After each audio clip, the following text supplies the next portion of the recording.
Like, I just want to deliver this dude's mac and fries. Why do you guys send me into the fucking backrooms dimension for like 20 minutes?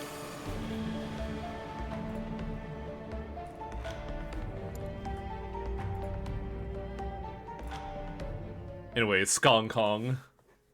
That doesn't sound right at all.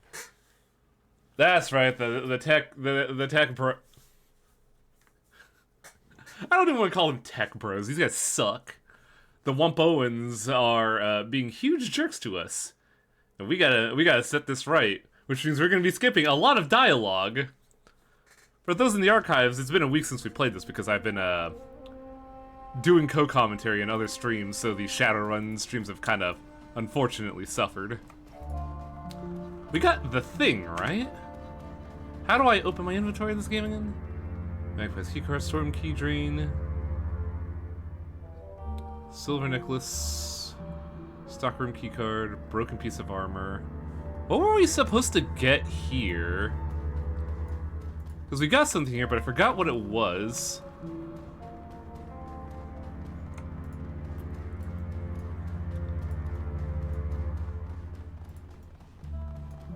The Wumpoans are basically tech bros. You mean fascists? Because that's really what it feels like.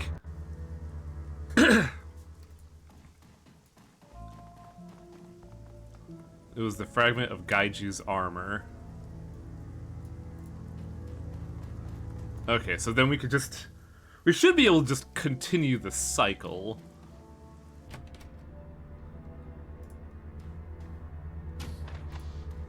Don't eat the meat. You don't know what's gonna happen if you eat that fucking meat. That's a real bad idea. Don't mind me, I'm just redoing dialogue.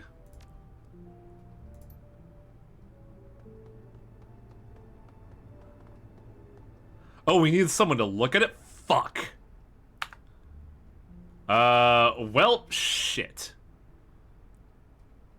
That's right, good call, because, like, I forgot about... Oh god, which save was it? What was this one? Yeah, because somebody needs to examine the armor and realize, oh, it's like some kind of polymer or some shit. I thought we'd just go for it. I forgot we had to, like, cut it off mid-mission because we were, like, doing overtime in the stream. I was like, I really need to get to bed, guys.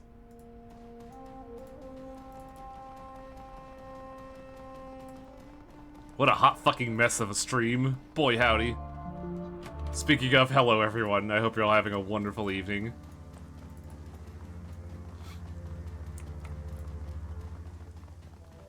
It's really funny to bring Isabel to this mission, and all of her like snide remarks with the Wumpoans are like 100% correct. Fuck these guys.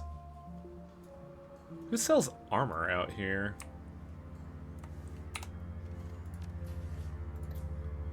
Broken piece of armor with an unusual emblem on it. Are you the armor dude?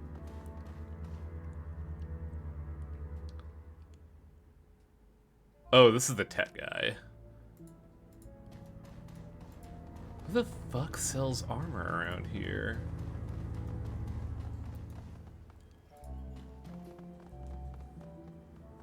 Okay, here we go. This is the person. Welcome, ma'am. Welcome to Quack Atelier, home of the finest clothing in Wumpoa Garden. I am the owner, Master Tailor, Wing K Quack. How may I serve you today? Do you know what kind of armor this piece is from?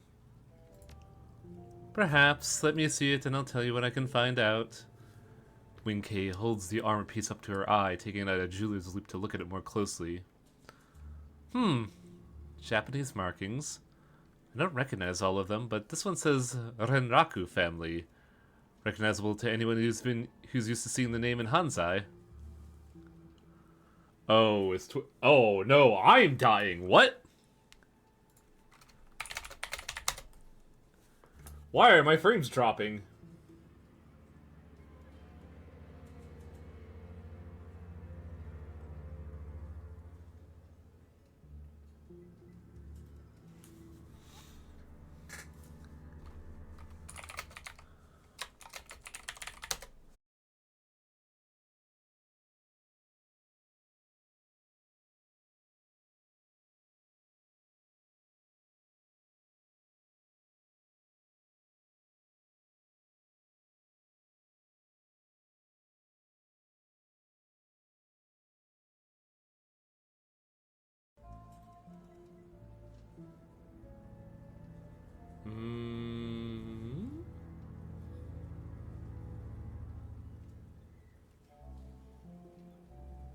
Looking good so far.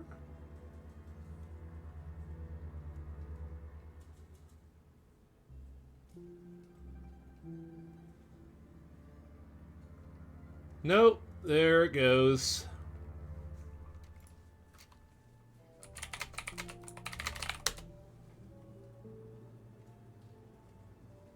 Oh, wait, hang on. Oh, no. Nope.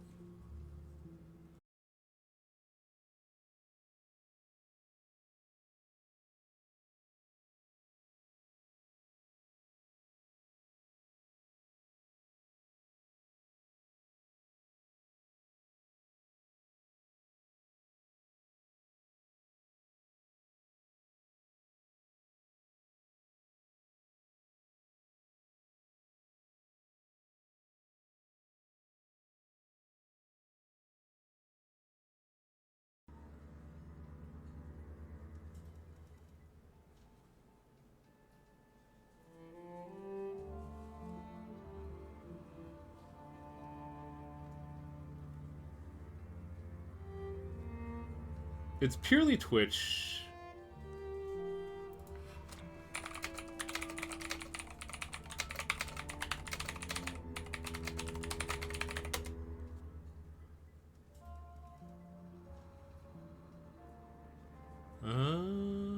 Let's see if this is working. Looks good so far.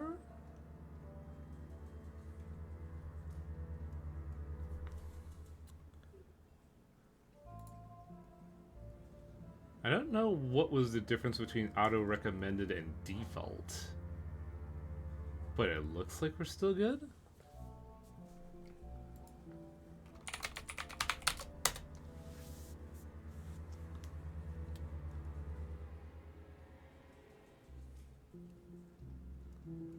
Looking stable. What's the difference between default server and... It's weird saying... Yeah, that's kind of the weird thing. I think it's just a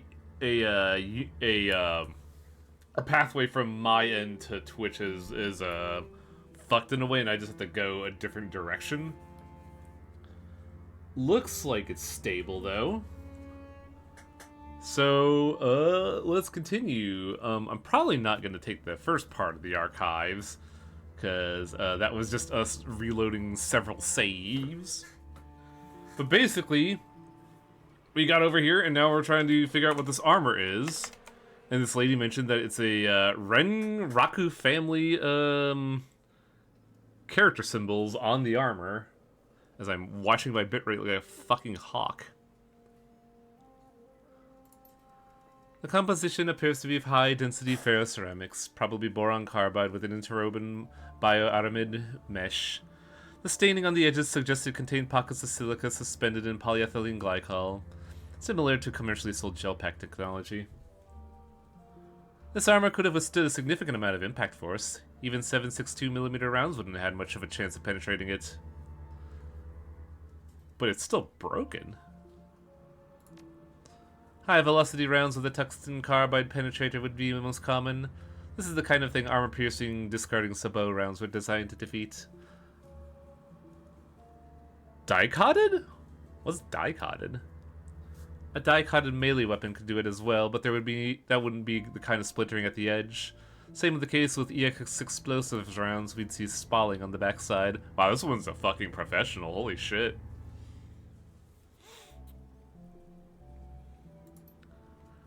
Wing K hands the armor piece back to you. Whoever shot this off, the owner came loaded with the right kind of weaponry to get the job done, that's for certain. And you don't get that kind of ordnance around here unless you're sure what you're facing. It's just too expensive to carry.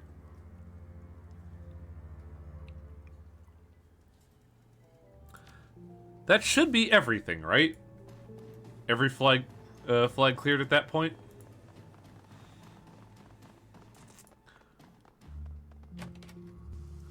Because we got everything else but the armor. Die coat is a process that deposits a thin layer of diamond particles on a solid surface. Methane gas is mixed in with hydrogen to create plasma.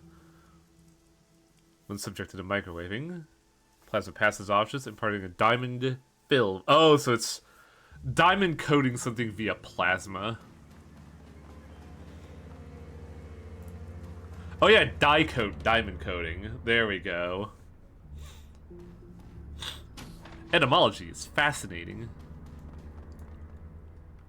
But yeah, it's really cool that she thought it was like, well, it's not, you know, it's not explosives or high impact weaponry because they would have broken this differently. Nah, this is AP weaponry, bro.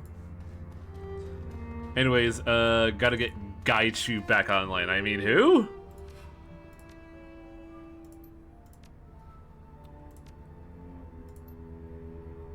I also have to remember what I said to Gaichu as he walks right through Duncan.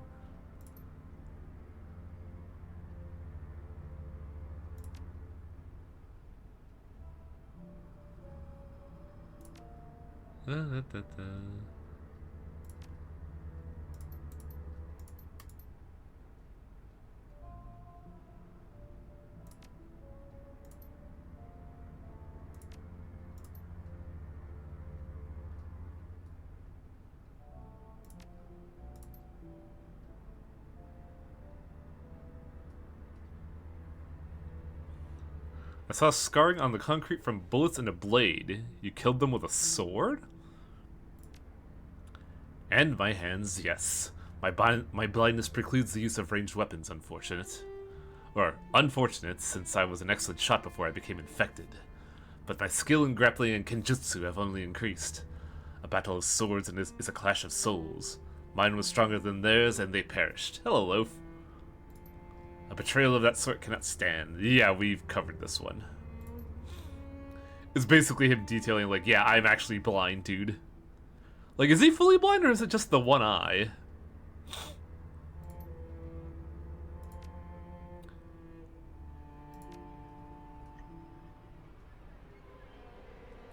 Is this from your armor? Ah, yes. I felt a ragged edge on one of my shoulder plates. I had assumed it was removed when one of the police officers shot me with a rifle. The hazards of war include unkempt attire, unfortunately. I don't think... Well, I guess he is kind of a Zatoichi, isn't he?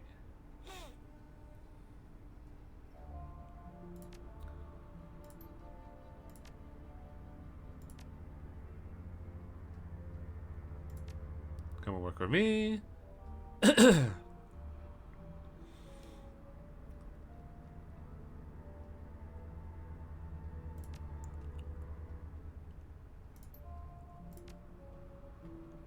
Alright, got all that. Now we just gotta go back to the Wampoans and scare the tar out of them. See, when you said Zatoichi, I thought that implied the quick draw sword art like you see in most spaghetti westerns, but no, Zatoichi just means blind swordsman. Well, it doesn't mean that, it infers that. Da, da, da.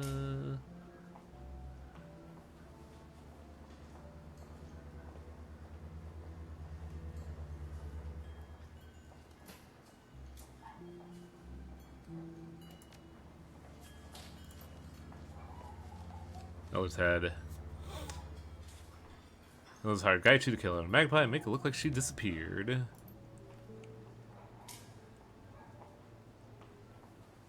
Had magpie's necklace. Large amount of blood. Has been seen in a month. The HKPD.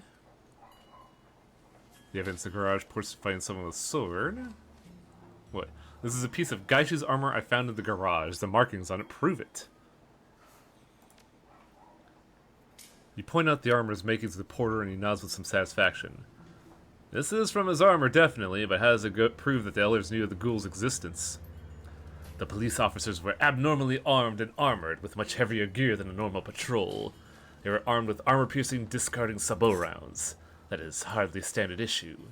Lesser weapons would not have broken that armor plate. If they were looking for a common fugitive, why be prepared for that magnitude of weaponry? Obviously, they knew what they were searching for. That doesn't mean we did. And I think we just spread these as well.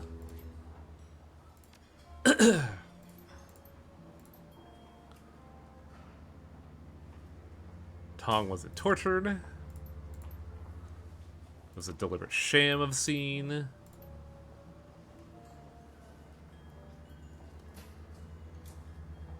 Those are all too happy to have Red Spears move in the garage. Magpie's gear was missing. That's all I've got. Those real stories? Gaichu seems to be telling the truth. Elders, too many facts don't add up. It seems like the difference between Gaichu's guilt and your guilt is 10 pieces of evidence instead of 9, as I fucking facepalm in the spot. Frame rate's still looking good. Okay, good. So we're not dealing with any more internet shit. You need conclusive evidence. Duh! That's before we had conclusive evidence. We were just missing one little piece that just says Gaichu got shot. That was it. Armor fragments. Oh, I guess yeah, you can do this. You have to make sure, like, to definitely prove that he was there. I guess it does prove the heavy firepower, doesn't it? Elder, your too many facts don't add up. You're obviously hiding something, possibly a great deal, from the rest of the tribe. I'm sorry, but I have to take you into custody until the community can decide the extent and manner of your punishment. Death would seem more appropriate to me, especially given that they kept this charade even to you, one of their most trusted citizens. Don't you dare talk to me like that, you disgusting beast! Eep suddenly begins to raise his weapon. Eep, no, don't make this any worse than it is. Thank you, Combo. I'll make certain that justice is meted out. You're free to go, and I'll ensure payment is delivered to you so long as you take Gaichu with you. I can't have him stay here. He'll be coming with me.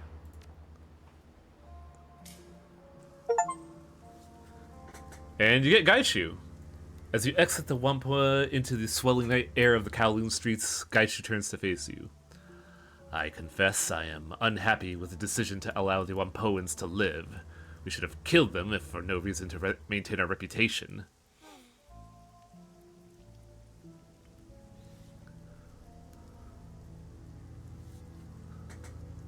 That's why I let them live, because that's not really how we do things around here.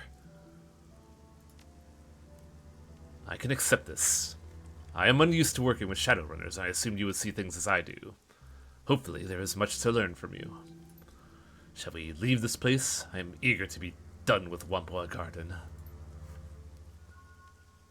Karma gain 2. Yay. So yeah, Gaichu is entirely optional because you could just, kill him and be done with it. It gets you a second Street Samurai that's more melee focused than Duncan. And it's an interesting view into, let's say, like,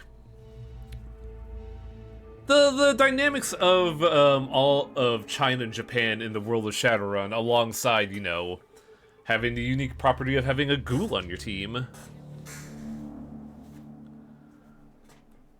Raptor's also option because you need to talk and recruit him. Yeah, but like, we haven't done that yet because apparently we need to do like a mission or two before we can recruit him.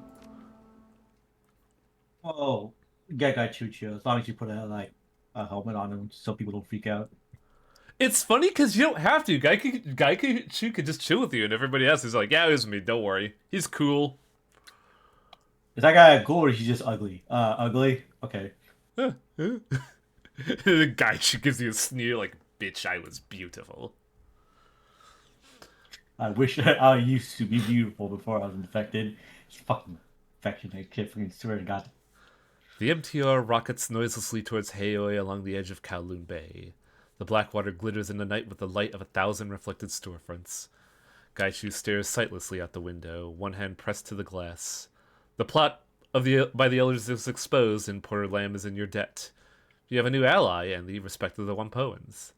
Sometimes everything goes right on a job, especially when you pull up a Wikipedia and check the Akashic records of history. You count yourself lucky this was one of those times. It went well. It was a simple milk run, you could say. Finally, a simple milk run. It was not simple, Festivore. It fucking sucked. Oh, you murdered a few people, and you like, well, your whole crew's alive. Your crew is one person bigger. Who's Steven Dynamite? Hello? The disheveled man in filthy rags teeters on the sidewalk, wobbling on unsteady legs. His bloodshot eyes dart around desperately, and the acid sweat, acrid sweet odor that wafts off him buzzes unpleasantly. You okay, man? Gotta help me, man. I need your help. Say the magic word first. The man yanks you closer, your eyes watering from the pungent proximity. Please, take handsomely a message from me. Never heard of him. Yeah, you weren't fucking strong. You're a troll. You ain't fucking strong enough to rip him off yet. I have only strength 4. Fuck my life. Never heard of him now. Who are you and why are you touching me? I'm Steven Dynamite. He nods eagerly, desperation in his eyes. A sluggish tongue wipes itself on cracked skin. Look, you gotta help me. I've been poisoned. The crap Lee sold me put bad things in my head. Whenever I close my eyes, I see dark, narrow tunnels. So many hands grabbing, razor-sharp teeth gnawing at the children. Sure it's not just a bad trip? I know my way around substances well enough to know a bad trip when I have one. This is something else. Alright, I'll do what I can. Tell me what he's done to me that I need relief. That I want... Needs... What do you want? Want my money back! Poison nightmares. Got it. Money back. Got it. What else? Just come back and hurry. Weird. Do we know a Stephen Lee? I don't think we've seen that person.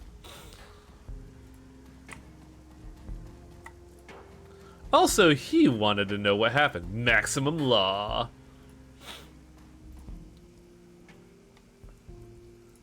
Hey, Combo! I was hoping you'd come around. You got a minute? What's up? Kindly had Wampoa burn your sin. Where it is you're doing work for her. Not normal Yellow Lotus stuff. Shadowrunning. Yes, I'm now an unusual asset. Wicked. That's pretty ironclad. Pretty vicious. If you do good, you'll get noticed. Listen, if you got info on the runs, I can make it worth something. We Wampoans call that kind of thing metadata. Wampoans like to get the word on the street from the active operators. Worth something? Creds? Yeah, I can hook you up with something. Maybe creds, maybe some sweet tech. But really, you game face with Wampoa. That counts for a lot more than money. Augmented reality goggles aside, this gig gets really boring sometimes. If you ever want to talk shop, I'm here.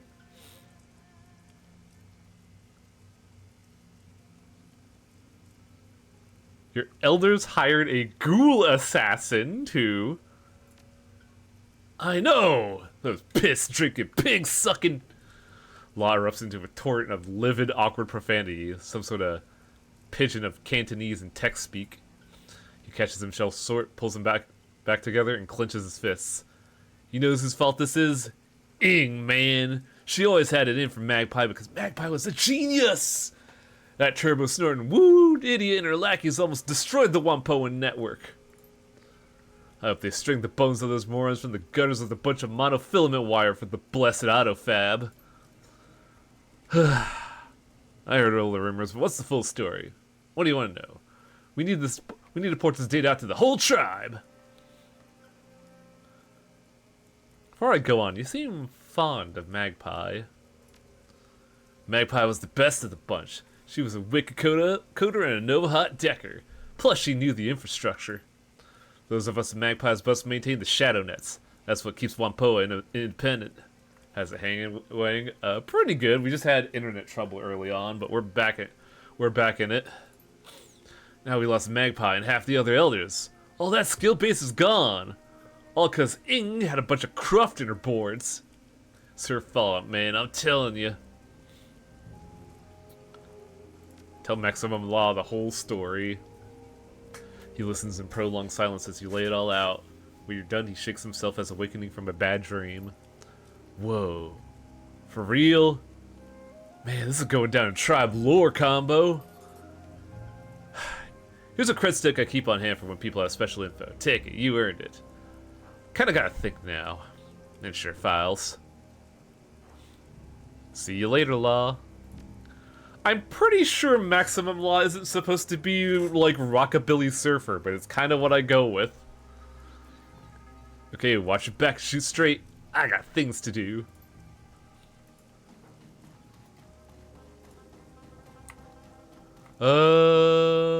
Oh yeah, claim I run as a computer. Plus, we have level ups to look at. I think? Oh, I guess Gaichu never leveled up. Active defense that adds 2 armor and 1 dodge. Or Claw Rip, deal 2 damage and 2 bleeding for 2 rounds, cost 1 AP. I think defense might be better for Gaichu since he's gonna be like me and be, you know, in the thick of things. Also, he loses armor at level 2. That's weird.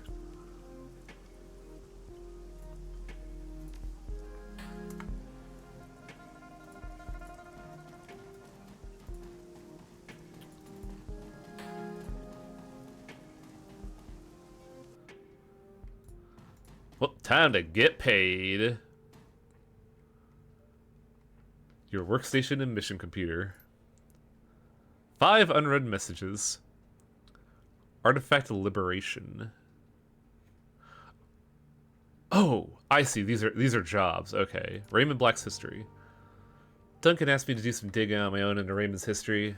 I guess he doesn't trust Kindly Cheng to give him the full story.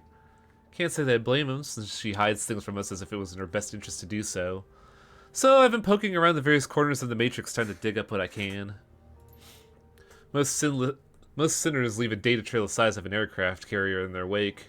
Working backwards in time, Raymond started out that way, but it slowly tapers away into nothingness. Sure, I could find some basic records in Seattle. Power, utilities, a couple of public discussion sites he signed up for. But the further back I get, the less I find. And the crazier part is this. Prior to 2032, I can't find anything at all. And that shouldn't be possible. It's like Raymond didn't exist before then. I don't know. I'm gonna keep digging, but it'll take me a while. I'll let you know when I get some news worth sharing. Isabel. Wampoing Garden Murders. From Kylie Chen. The Wampoans told me they've ousted all their council of elders. Something to do with you exposing their efforts to cover up their own mess. It isn't the resolution I expected, but I think this is acceptable. If there's one thing I don't trust is people who won't pay what they owe. Thankfully, the Wampoans are more reliable than Inga and her allies, and so am I. Your payment is attached. Excuse me, I was eating some horseradish before this. Okay.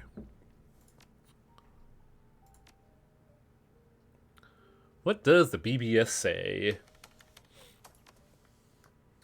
Thread, police shootout in Victoria Harbor.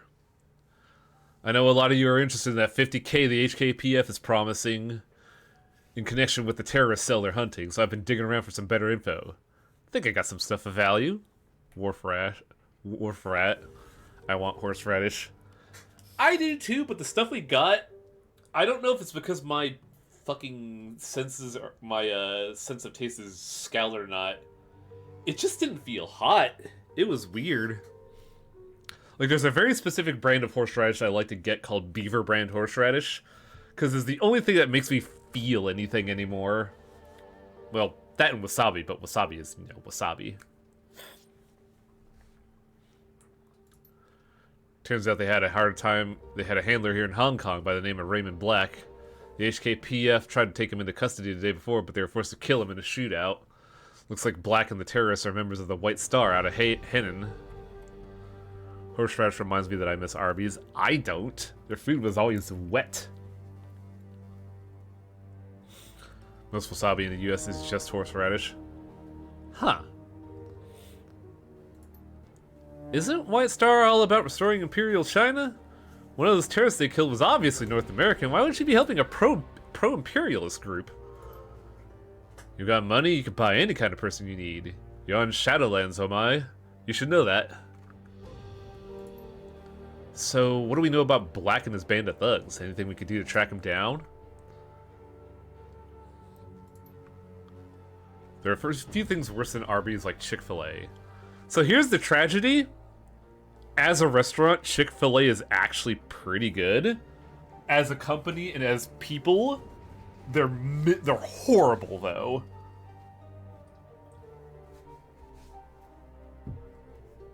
Hope I didn't fuck something up on my desk.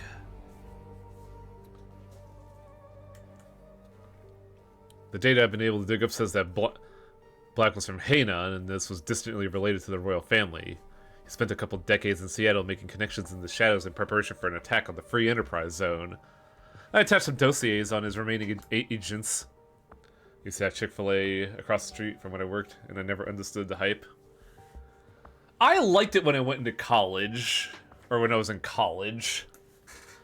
But I don't know if that was when they were, like, dickwads or not. Like, it's serviceable.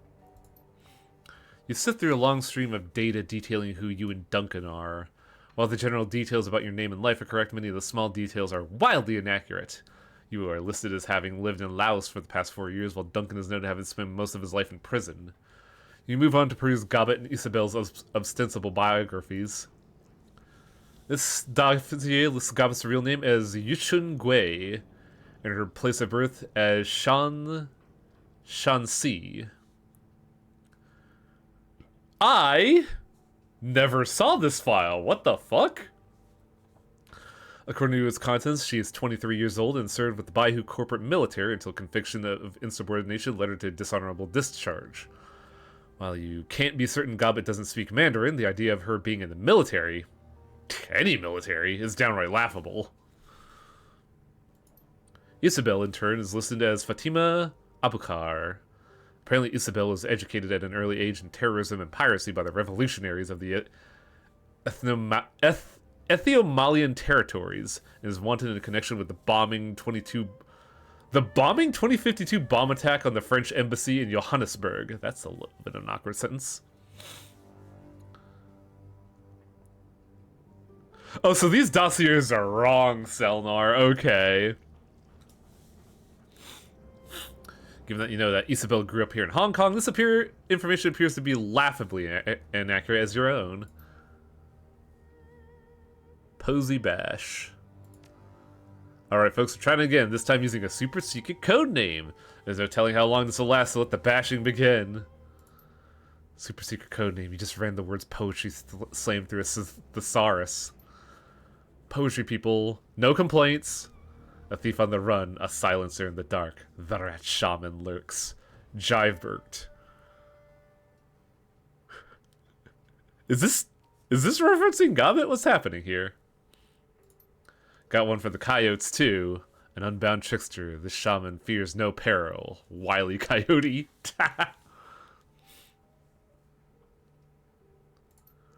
On a roll, Jivey. Here's another one if Mad could stand it. Pulses of light glance off bright chrome. Translucent spheres encase my treasure. Mirrors and tubes and neon implode. Another day in the Matrix. Hey, I could do traditional. I happen to prefer the haiku because less typing. Gossamer traces infinity in your gaze. Very pointy ears. Boo. Wait. God, is that referring to the elf girl from Dragonfall? Extra points for using Gossamer correctly. I like elves. Jivebird is still the master of the haiku, in fact. Oh, Graveyard Keeper, ashen skins, spindly fingers, and claws freak me out. Alright, Shakespeare's, this is strike 2. This is getting locked, and you aren't doing this again. Got me? The board's for deckers who want to talk shop. There are plenty of other forums you could use for your stupid amateur poetry. I suggest you go find one. I do love that they just have random shitpost threads because that's what happens on forums.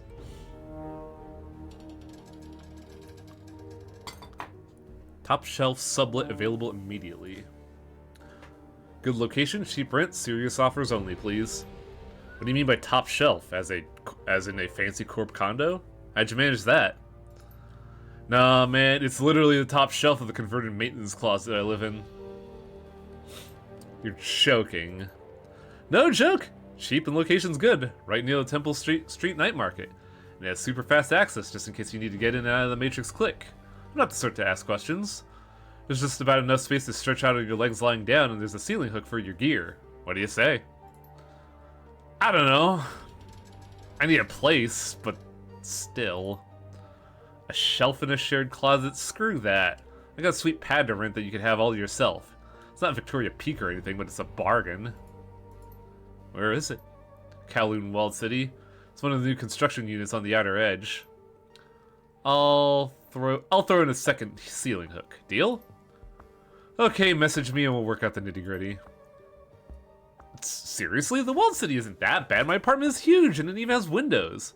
I'll beat Harbor Rat's rent, in fact. Just tell me what you want to pay. Hello? That's such a good tone setter for how shit the Walled City is. You could be on the fringe, perfectly fine, new construction, nothing wrong with it. But you may as well live in Jersey. Looking for a decker. Looking for experienced decker to strictly milk run on a supply house for purveyors of recreational substances. Potential for a long-term arrangement. We're a team that's been together for years, running your basic heists and the occasional transport gig. We've got a reliable fixer and a long list of happy clients. Requirements: you must have a good sense of humor. Give me some Nguyen 888.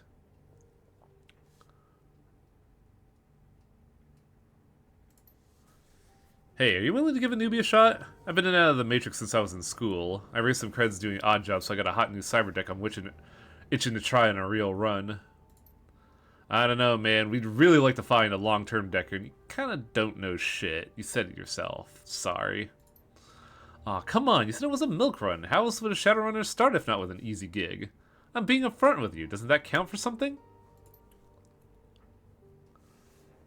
Fine. I got a test for you. You hack the guy's Captain Scone and change his password to erotic massage. I'm on it. Thanks. Done. Am I in or what? Say yes, say yes. What the fuck?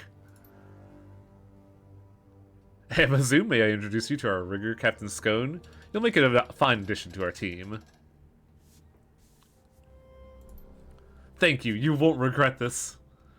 You gotta stop getting people to hack me. You gotta stop getting people to hack me or you're gonna be looking for a new rigger. Aw, you know you love me.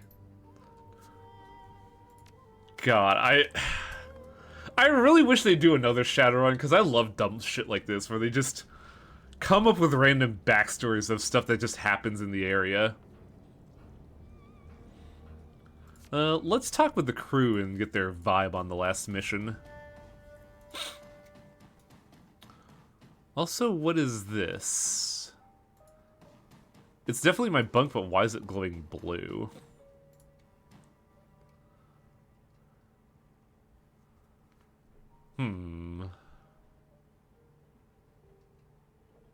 Some of the funniest BBS threads are in the game when Gobbet recommends food places.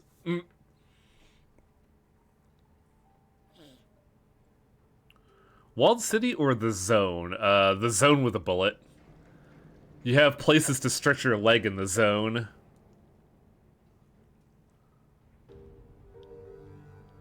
More Shadowrun is not the #1 thing I want from these devs that I'll... Unfortunately. What are you expecting from HBS then? What'd you think of the last run? I don't know. I had enough ghouls for one lifetime. The Barrens are full of them. Remember what the 162s did to the Atlanters? Remember how we found them?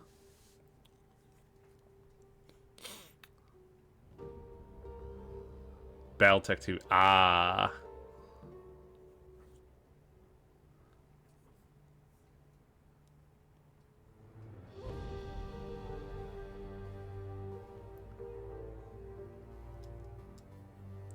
Man, Twitch is just on fire today. Good lord.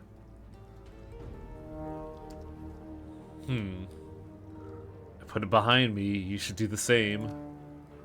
Can't. I've been having nightmares about it since I was a kid. Still makes my skin crawl.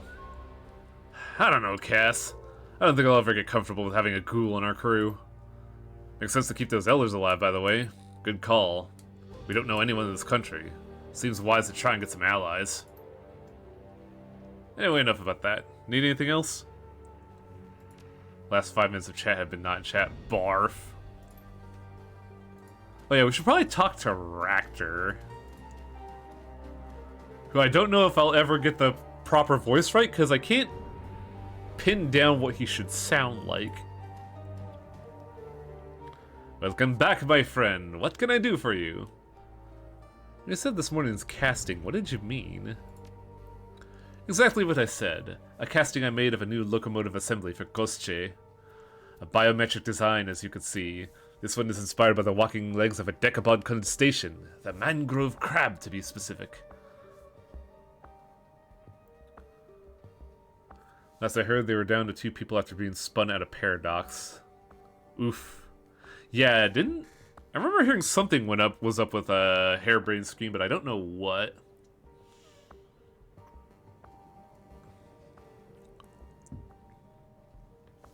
That's fascinating. And will this new leg assembly make your drone more effective?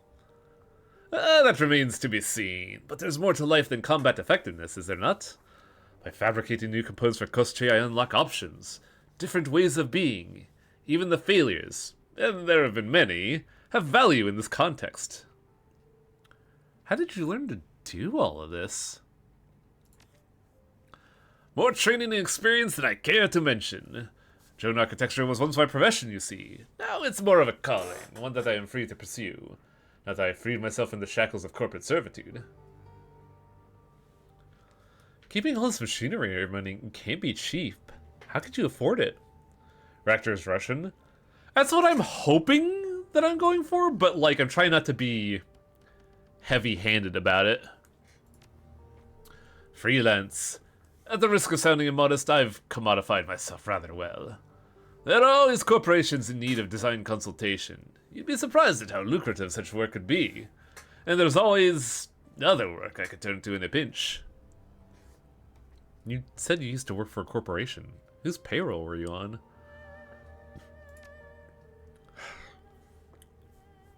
That is something of a sore subject. My departure was involuntary, you see. I did not part ways with my employer under the best of terms. I will tell you that I worked for Grecian Aviacor, but you'll forgive me if I don't want to go into detail. Paradox asked HPS to make an original IP, and they did so. The well-regarded but flawed Lamplighters League, which is basically 1930s XCOM, but Paradox's advertising budget for the game was $12 and a frozen pizza.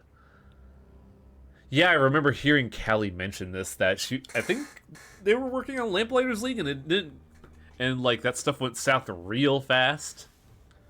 I don't know where she's at now, but like, I do remember them talking about this.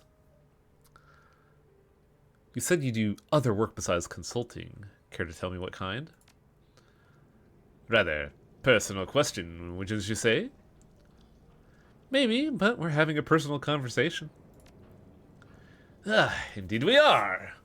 But even in personal conversations, certain topics can be held off limits. Truth be told, I don't feel especially comfortable discussing my side work with relative strangers. Suffice to say, my freelance activities often fall on the illicit end of the spectrum. Tell you what, I'm gonna guess. You're a Shadowrunner, aren't you?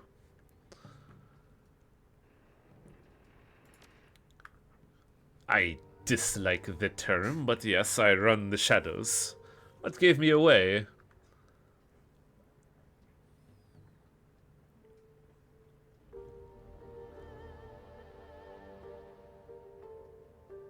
Design consultants live in apartments in Victoria Harbor.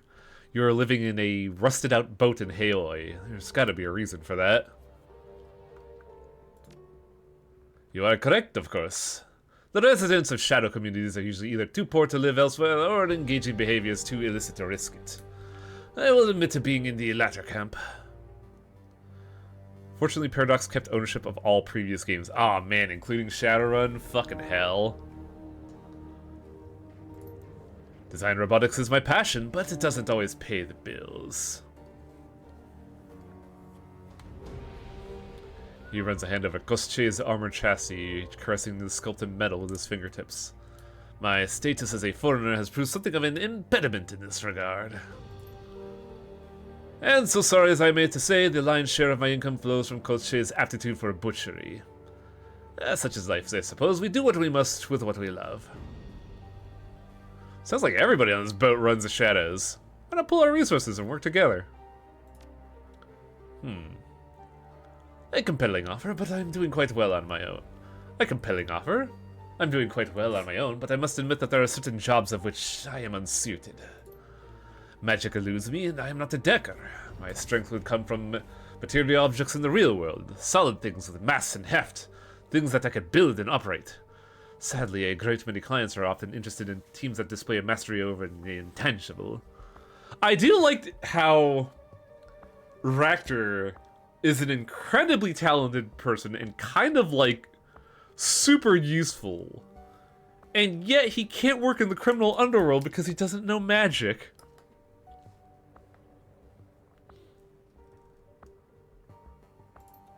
This group of yours, do you have people that cover those bases? If so, perhaps we could help each other out.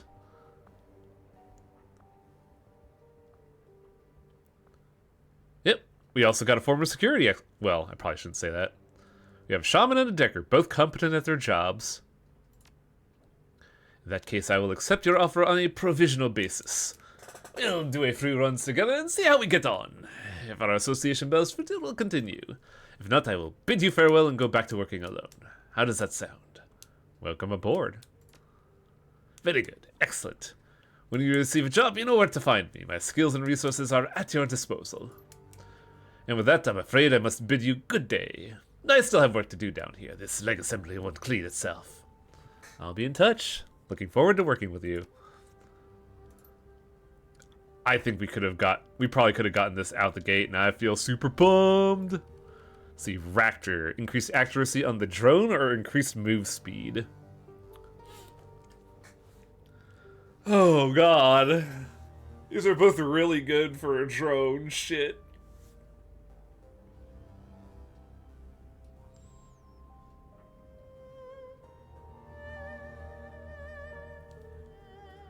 I think increased accuracy will be better by merit of you can't really buff a drone with magic, so you can't really hit it with aim.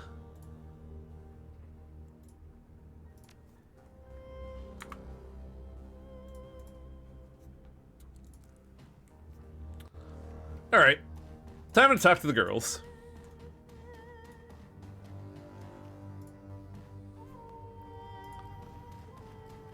Where's Gobbet?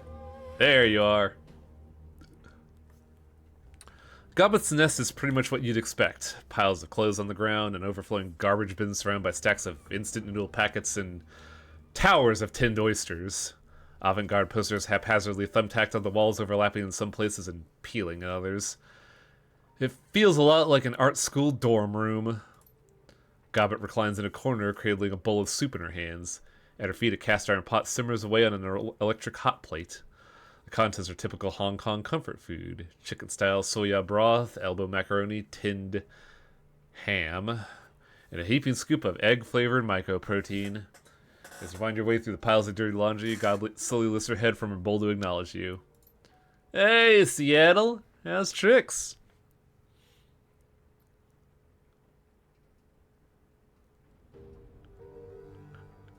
All of these feel so mean.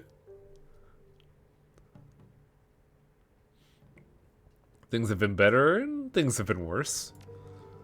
That's the attitude. It's very stoic, strong. It's downright inspiring. She skims an oily slab of faux ham on top of her soup and pops it in her mouth. Now, you don't mind telling me what you're doing in my bedroom? Assume it's not to admire the view. Thoughts on the last run? Yeah, Gobbet fucking rules. I want to say, like, probably the best character out of the 3 games.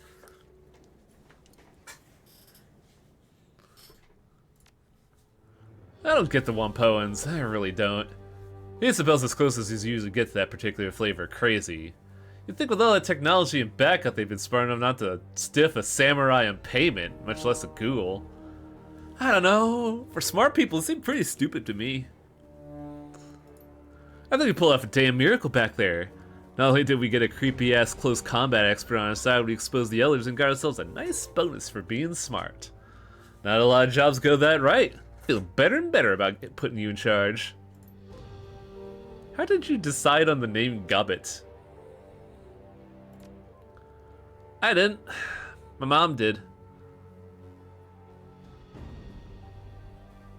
You aren't using a street name? Isn't that dangerous for a Shadowrunner? Nah, not really. I'm sinless. There's no electronic record of a girl named Gobbet ever existing. The only thing that could really threaten me would be the HKPB attaching the APB to whatever file they have on me. That'd be terrifying. Yeah, sorry about that. It is what it is.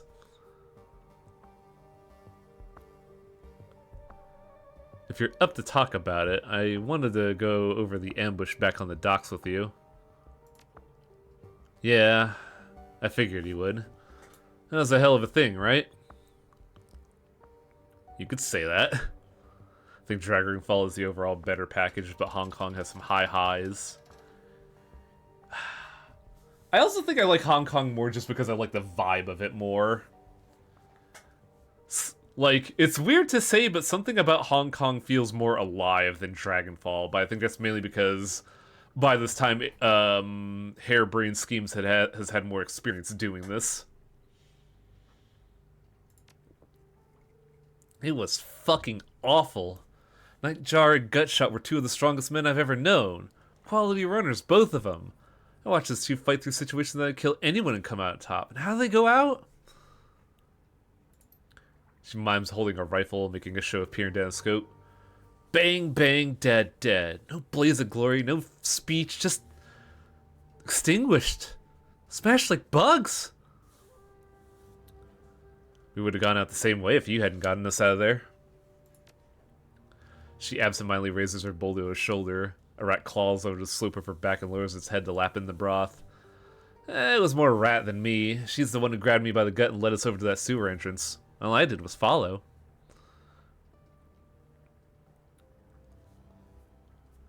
Dragonfall has a better main story, but it's incredibly heavy. Hong Kong's more personal story, so it's more intimate. It's much more character-driven instead of, yeah, like... That's a good way to put it, because, like, as a term for, like... I don't know if ensemble cast is the one I'd use, but, like... If I were to put it to comparisons that I would know versus, Actually, I don't know if that comparison would work, because I was going to compare this to Final Fantasy VI, but the characterization in Final Fantasy VI wasn't that great once you got to World of Ruin. But, like, the vibe I'm looking for is that, I think Ensemble Cast still works just because, like, the crew is the story. Meanwhile, Dragonfall is a more traditional, like, hero's journey, let's say. I'd like to learn more about Rat. What kind of totem is she? A clever one. She's got me out of more trouble than I could care to mention. Got me into a fair amount of it, too. But I could always count on her leading me out of hot water when I need to. I can feel it in my belly, you know? Sort of a tugging sensation. I've learned since to follow it.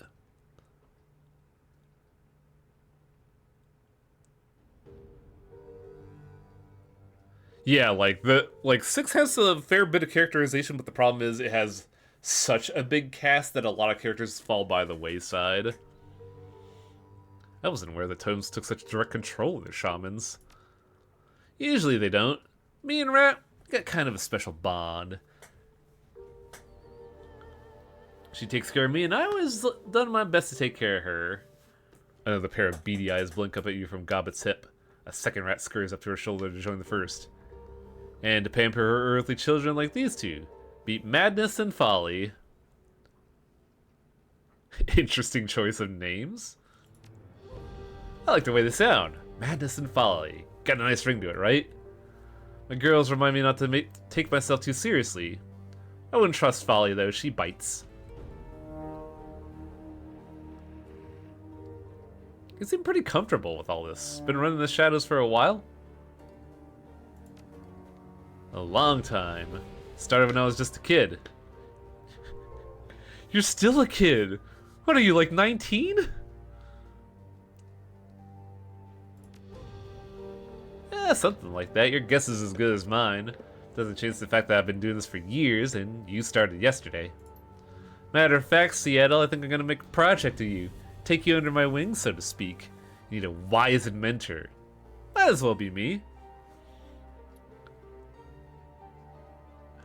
Sure, why not? I could use the advice, and I don't see Isabel volunteering for the job. You're in? Good. Next time you visit, I'm gonna teach you about being a Shadowrunner. You're gonna benefit from my bountiful experience. Wait and see. Looking forward to it. Your supervisor is 10 years younger than you. Is this any different to reality, hipster? I'm sorry, Betamax. Gobbet stretches and stifles a yawn. Her rats scurry from her shoulders down to her hips. She then taps the simmering pot on the floor with her boot. The soup inside is reduced down to a thick, viscous gravy.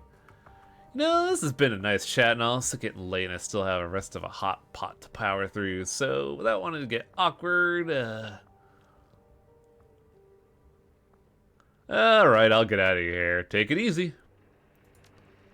Yeah, you too. Shit, I should have asked her about the nightmares. Fuck.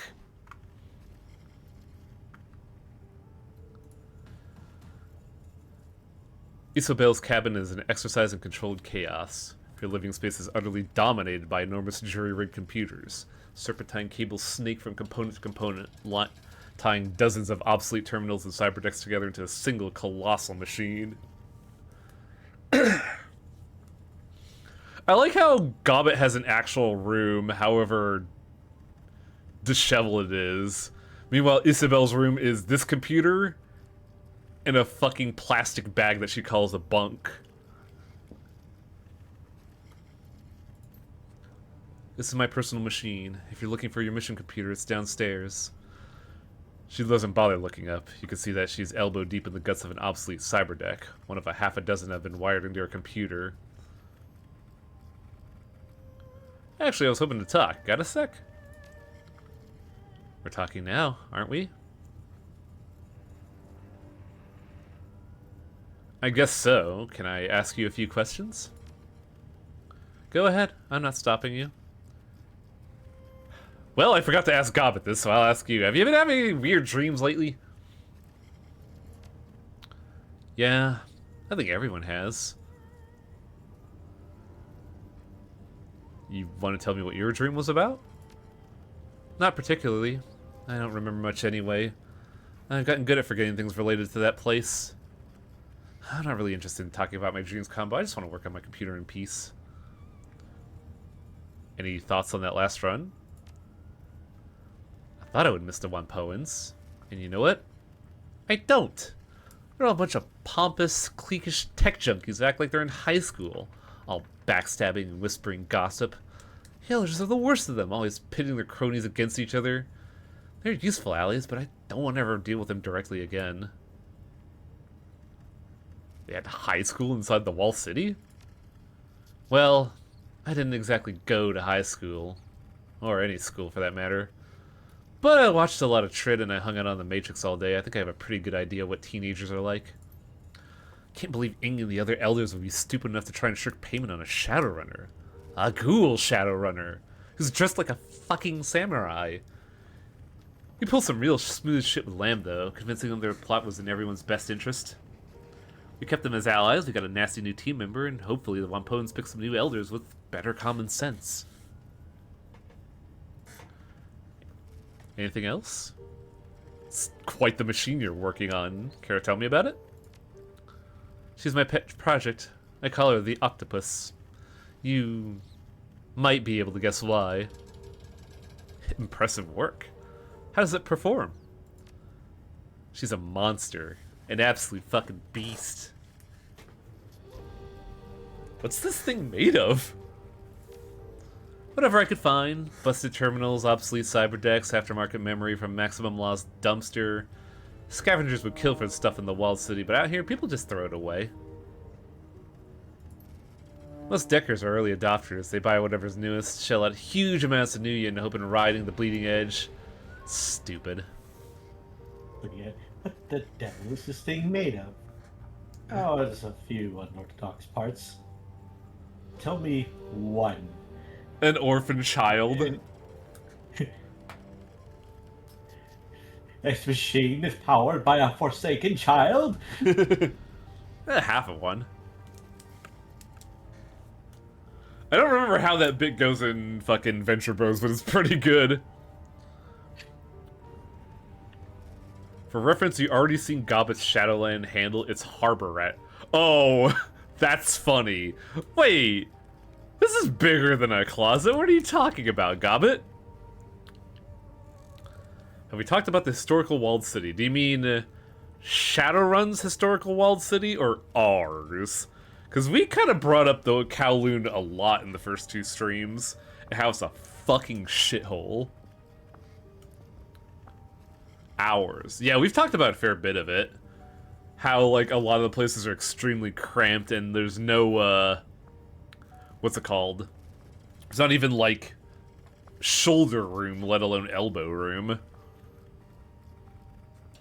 Why? Because I could have 5 of last year's models for a quarter of the price of that Wiz's new cyber deck. And after I finish daisy chaining together, the machine I've built will run circles around your hot new deck. Makes sense to me. Good. That's a good sign. Shows you're thinking clearly. I like the mental image that in some reality, Isabel has, like, somewhere in the realm of 2 to 5 PS3s in there after their fucking, like, big claim about the cell processing and how you could daisy chain them together. What about your portable gear, your cyber deck, software, that kind of thing? It gets the job done. Not top of the line, but I'm comfortable using it in the field. If you should happen to come across any more advanced hardware or software, either on the job or at Lost Techno Palace, I'm not above taking donations. But barring that, I'm fine with what I got. Your call.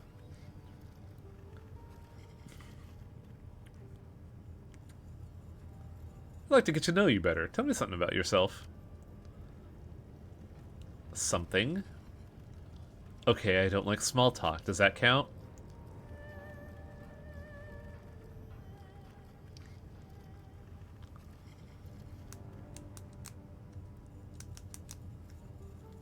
Also, be careful of what you mention, Selnar. It's not spoilers, so I won't, like, ding you there, but, like, you should let the game breathe for itself. That way the game feels more organic, you know? Oh, come on, you gotta give me more than that. No, I don't.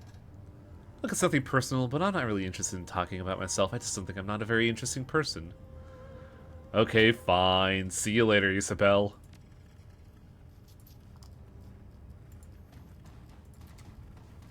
I guess we should, like, get a new job. Like, this isn't Persona. We can't just hang out all the time. I love Isabel. I'm warming up to her myself. Not as quickly as, like, with Iger when we did Dragonfall, but I distinctly remember when I first played Hong Kong, I didn't like Isabel at all. Artifact Liberation, Geomantic Sabotage, attending a party, or opportunity. Well, you can still chat the rest of the hub too, like Cheng. I suppose so. I don't know what I would talk about with Cheng. I guess it wouldn't be a bad idea.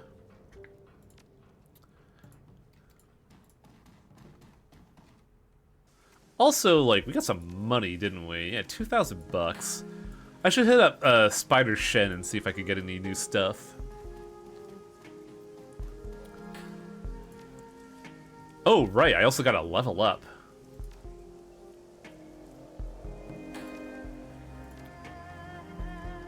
should probably level up strength. You never get caught up in the crackhead's power turbo trip ever again.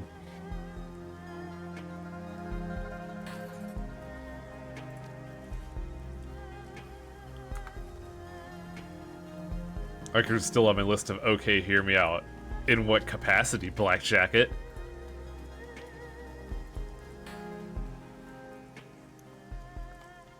Welcome back. You need something? Let me take you look at your wares. Oh, I guess I own all your magic shit.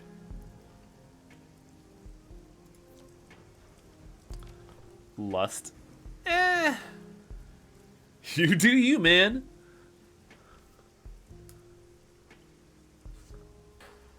You're a monk and a weapons dealer? Yeah?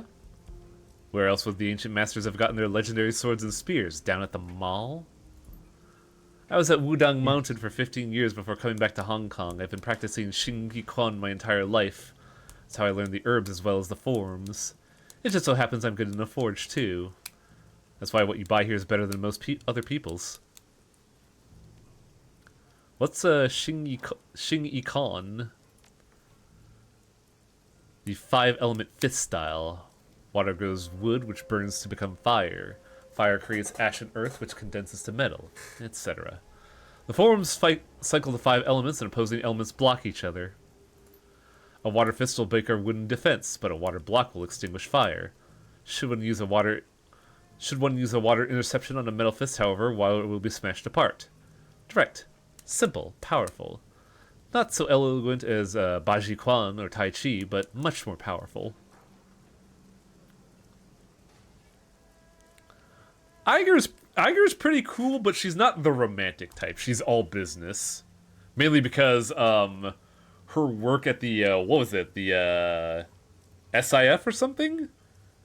Made it to where everybody just gave her unwanted advances, so she became basically like aromantic.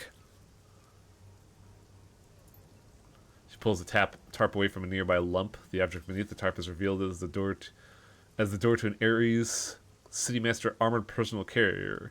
It's been caved inward by a massive amount of force. And in the dead center of the door is an indentation to which Shen's fist would fit perfectly. Power comes from focus, and focus comes from practice of meditation.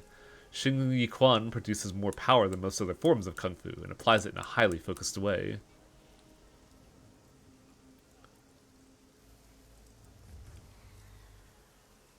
So why become a weapons dealer out here? I was a runaway. A street orphan in Aberdeen. One day an old man who called himself Woe offered to take me in. Let me make something of myself as long as I worked hard. Nothing in life is free, friend. Not even Grandfather Woe's help. So I work for him now. Sounds like he was part of a triad. Shen's eyes roll. Obviously. You think I've been Kindly's little haven for no reason? She and Woe are on good terms. I don't get in her way, I pay a cut, and everyone's happy. Even Woe, because I solve problems for him. She raised the ball's fist, which suddenly bursts into blue flame. After a moment, it gutters and goes out.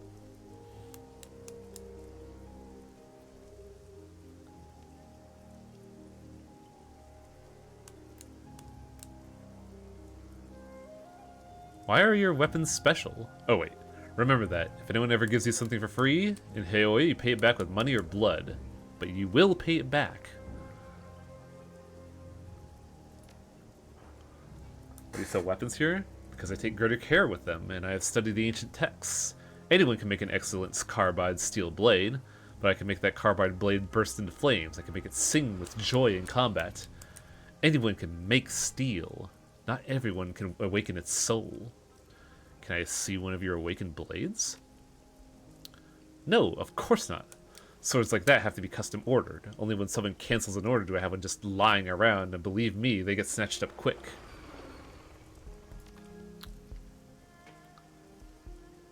That's all for now. We should probably get another mission underway.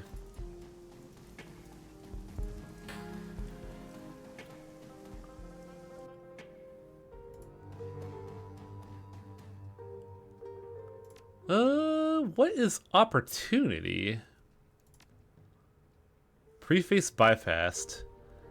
Yo, come see me if you got a chance. I have a trade opportunity. Maximum. I love how Maximum Law has a fucking forum signature, like back in the old days of fucking game FAQs. This is so good.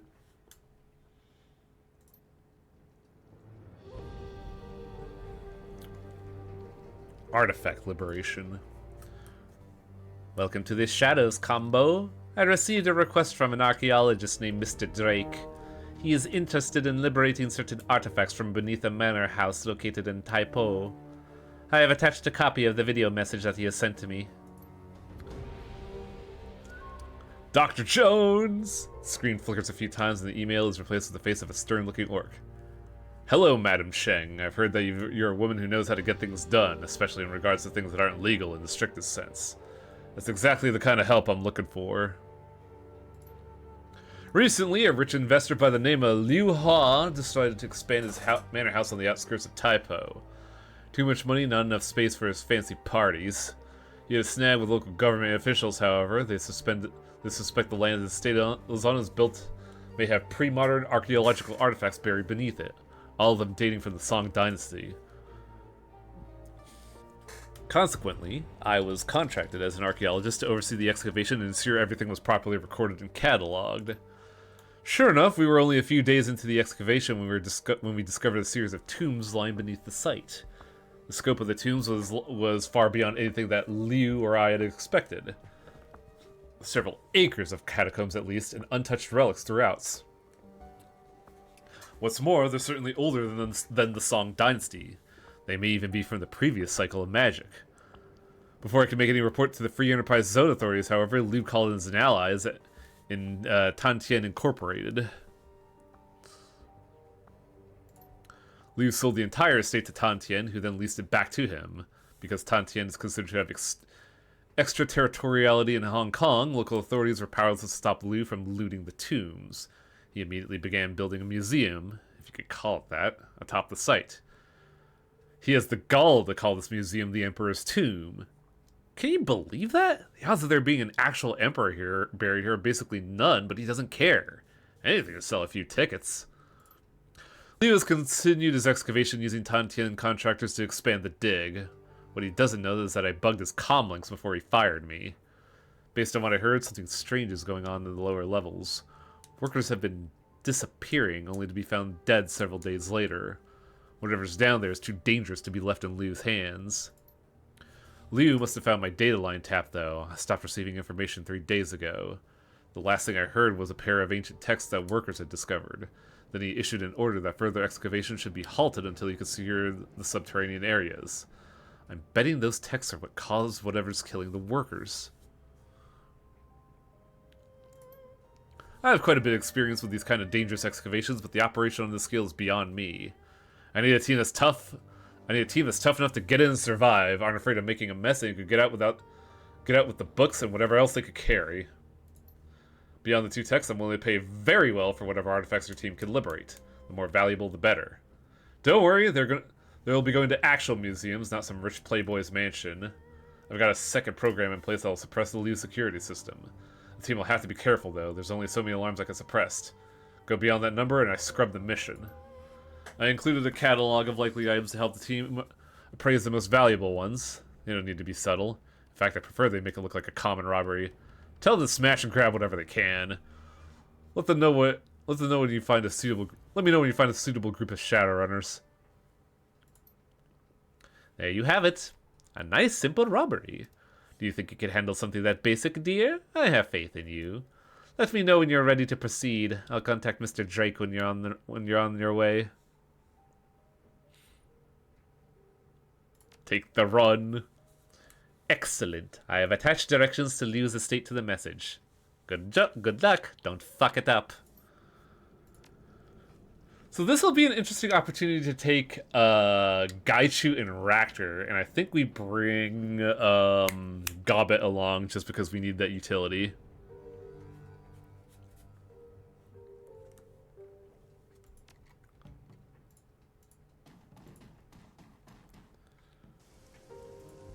God, I don't remember this mission at all. This sounds fucking cool.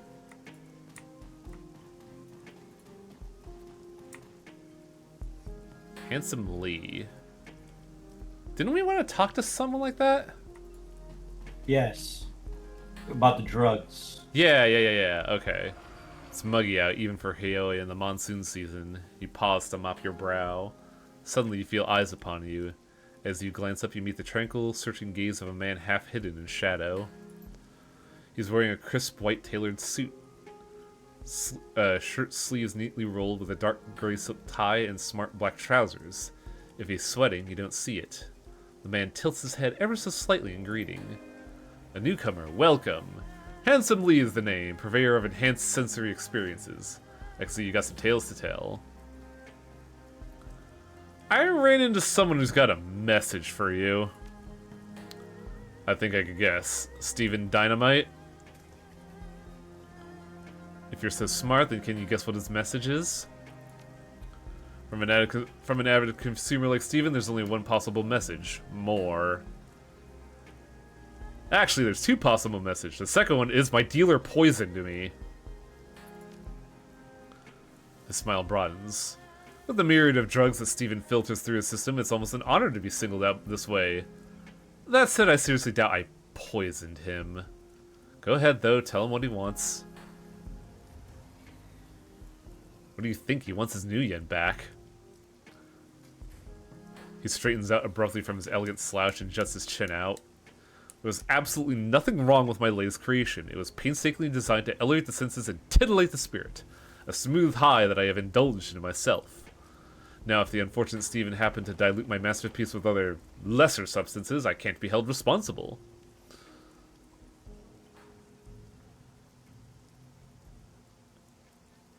You don't get it. I don't care whether your drugs work or not. I just want Steven's money.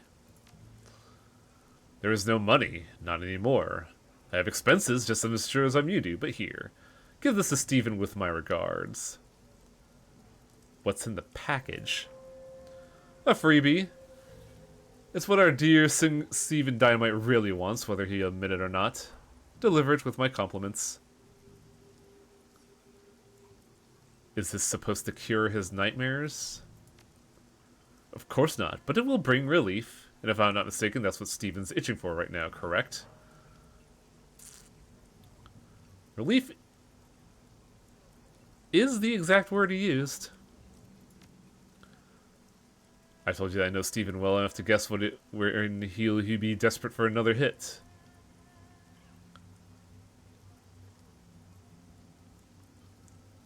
So is his addiction the entire problem? Is that why he's suffering so much? No, I'm just surprised to hear from him now because it was time. I'm just not surprised to hear from him now because it was time. But I can't explain the unusual dreams he's having. Anyway, take this, give it to him. It should help him, at least in the short term. Alright then. Very good. Let me know how it goes when it's done. Oh, it's just bliss. That's funny. Where was he? Yeah, right about here. Steven Diamond lolls on the sidewalk. While he jerks less as he moves, his skin is taking on a gray hue and his chest heaves with every labored breath. His sunken eyes swivel towards you. He wets his parched lips and addresses you. Hi. I'm relieved to see you. Thought you might not return. Can't trust anyone. This is a bad place. Hey, I hate to say it, but you're not looking so hot. I don't want to sleep because of these nightmares. I'm ravenous, so ravenous, but food makes me ill. I got the shakes real bad, too. I just want this to end. Wasn't there supposed to be another sequel for what? Anyway, thanks for talking to the bastard for me. Do you got my money? Lee didn't have your money. He said to pass this off to you instead. Oh ho.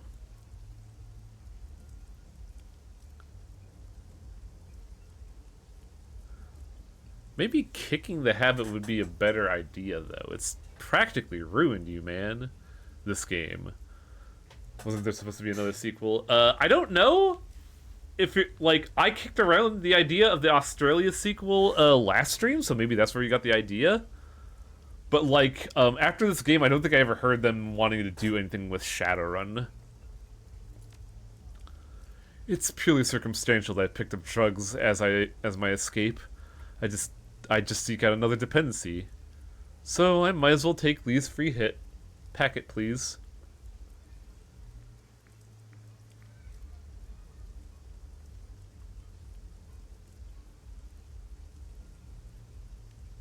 That's bull, but you need to want to quit for yourself. I promise I'll start cutting back. Starting to come tomorrow, really.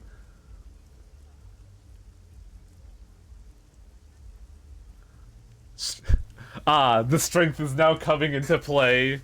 This was a good decision. Can't let you do this to yourself. You take another hit and I'm gonna hit you. Got it?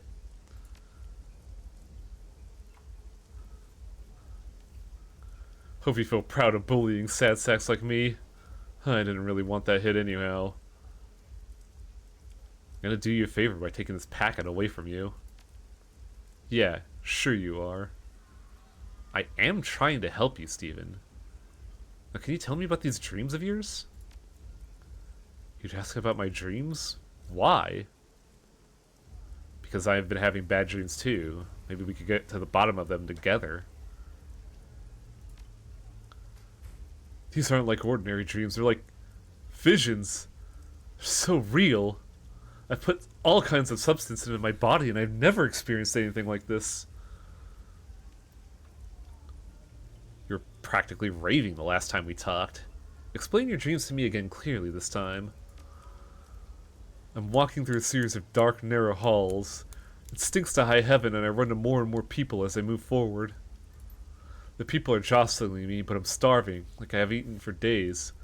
I just want some food, so I press on. I start seeing children in the crowd.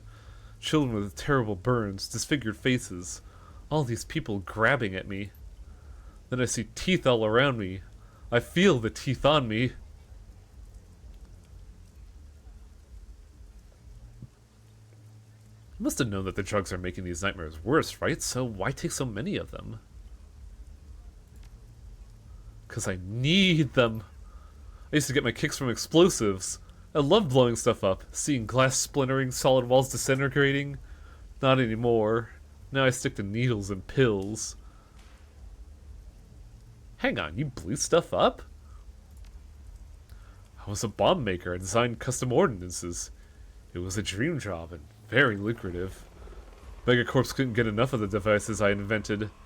I was too high on my own ego to wonder what they were up to. What were the Megacorps doing then? They were fueling wars. They often managed to sell to both sides in conflicts all over the world. Casualty be damned.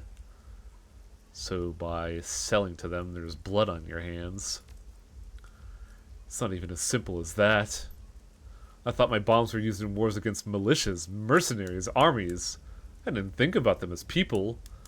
But the weapons I developed were used against civilians. I'm from Guizhou. Sichuan has taken over much of that province, but pockets of resistance remain.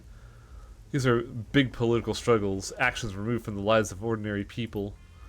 Yet the village I grew up in Guizhou was annihilated. They were tobacco farmers, winemakers, peasants, not military. Tears leaked from the man's eyes, tracing narrow lines down his filthy cheeks. I recognized the distinctive patterns, the traces that were left behind. Those were my bombs, used to shatter the landscape of my childhood. Why would they bother to bomb a village? To break the spirit of the people. And it broke mine. Now I just want to forget. The drugs help. Sometimes. Okay, Steve, I think I know what's going on here. I guess I must be feeling guilty about the bombs, huh? All that blood on my hands. I could feel it all the time. I just like bombs. I didn't want anyone to get hurt. He clutches his face, sobbing. How am I ever going to make this go away? How am I going to live with myself? The drugs help me forget, but...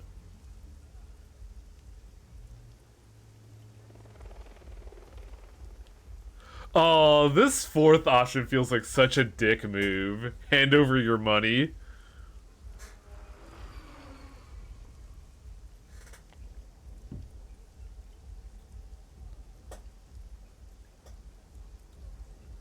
It's just 1 year away into the setting of Human Revolution, and the setting of that game and Mankind Divided looks so different.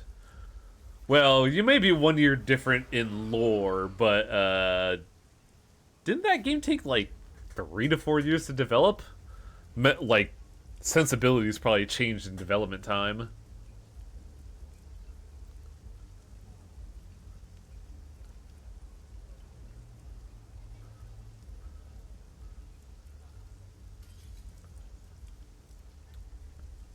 The joke is that Human Revolution. Oh. Oh yeah, huh? Shit, you're right.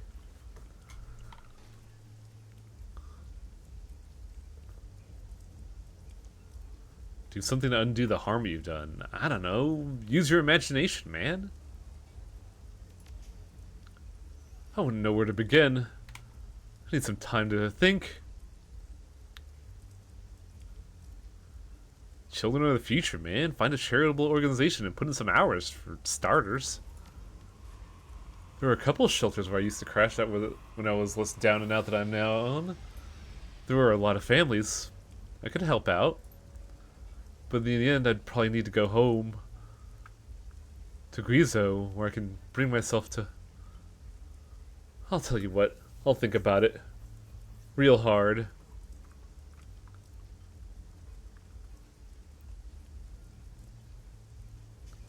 Thinking about it isn't going to be enough. You gotta do something. Yeah, I will. I will. I promise. I don't think I ever did this, and this is like kind of a dark plot, and it's for a faceless NPC. What the fuck? Helping a bomb maker come to terms that they've ruined their life? That's dire.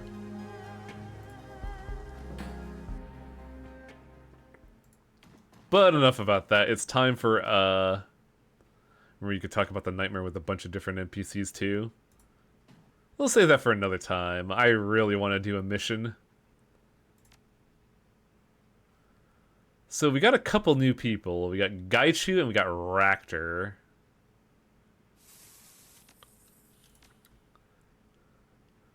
And we'll take Goblet along as well.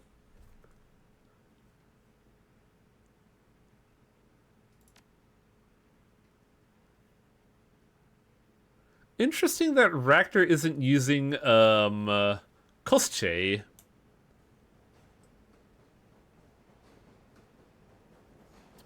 Oh, wait. Ractor actually runs with us? I thought he stays behind and just works through, Kosche. This... If say what's going with you, runs. What would you first to see how like he feels running with you? That's fair. It's just I don't know why I imagine that he never like physically is there. He just puts a Kosche in the seat. I'll see ya. Have a good night, Kyleman.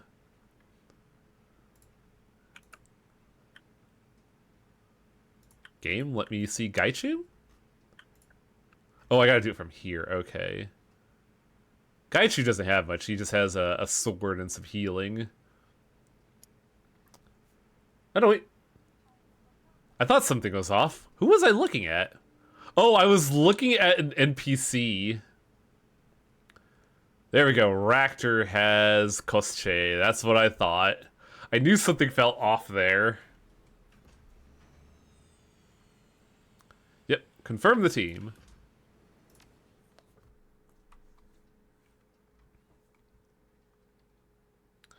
This job is a golden opportunity in more ways than one. A raid on the in-development museum, the Emperor's Tomb. The museum's claim to fame is its location. It rests atop an ancient catacomb where an excavation is underway to convert them into the museum proper. Intel has it that the workers are dying, not from on-site accidents, but from magical disturbances in the area. Despite the hazards, development continues. Your client, Mr. Drake, contacted you to retrieve 2 tomes. Probably ancient, magical, priceless. But it won't be a smash in the park. You gotta get to the tomes before they're cataloged, where they'll be afterwards being impossible to access. As you near the museum, its height and grandeur looms unsettlingly over you. Even unfinished, it's reaching an imposing size. At least it means there'll be plenty of room for pricey antiques. The best part, Mr. Drake needs to make this run look unprofessional. Shattered glass and looting is encouraged.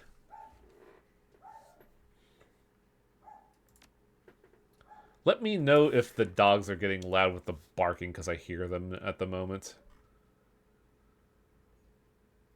Don't really have a whole lot to give the team, so let's rock.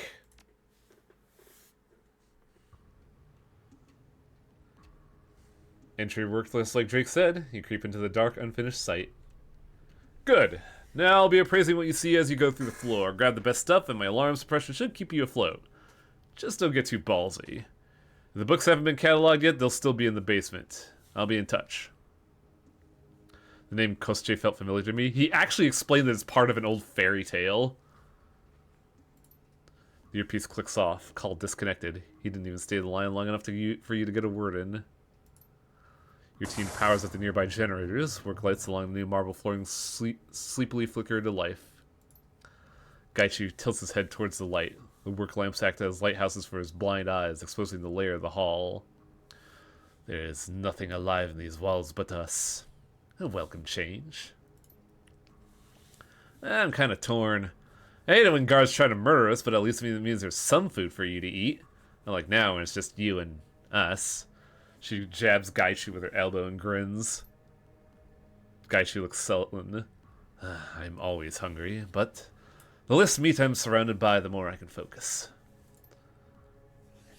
I don't think I ever saw interconnected dialogue in Dragonfall, now that I think about it.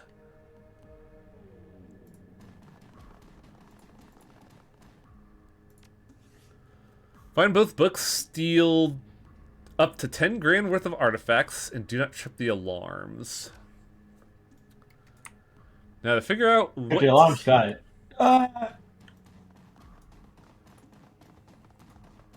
650, 1200.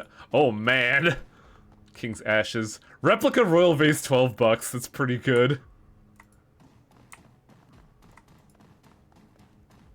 So we got a lot of stuff here, but the highest is like 9. Well, the highest is 1200. We gotta see if there's anything better. Yeah, I feel like we have like a low number of what we could pick up, so we gotta find the good shit and not a $12 replica. Dragon Skills, 1400. I like how there's fake replica things just to get bullshitted by.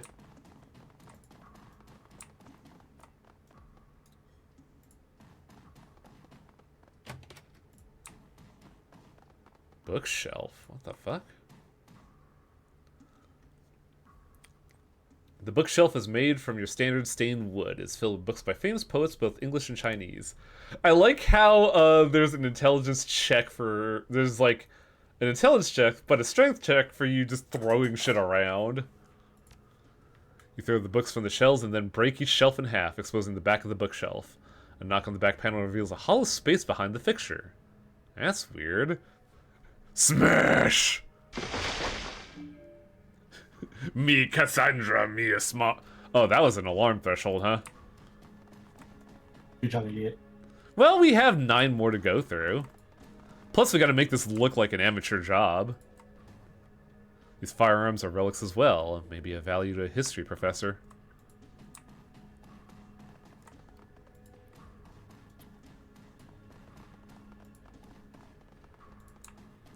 Ooh. Ooh, that's a lot of money right there.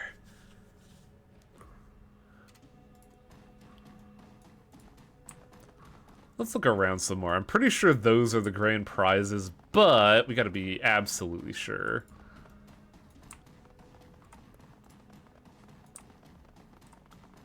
I don't know where other doors would be. We got this locked door, but I'm not sure how to interface with it. Actually, hang on a second. We never interfaced with the terminal. Though I don't think we're going to be able to. I nearly misread it as mystic stuff.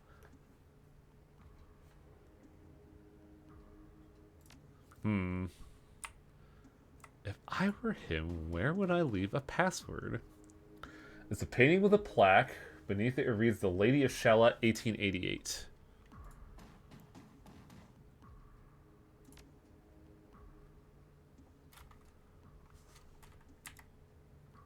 Maybe not. I feel like trying to access that might trigger an alarm, and that's not really a clean clue on login information.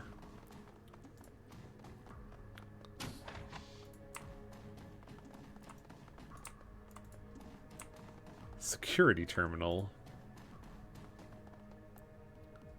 Powered off, damn.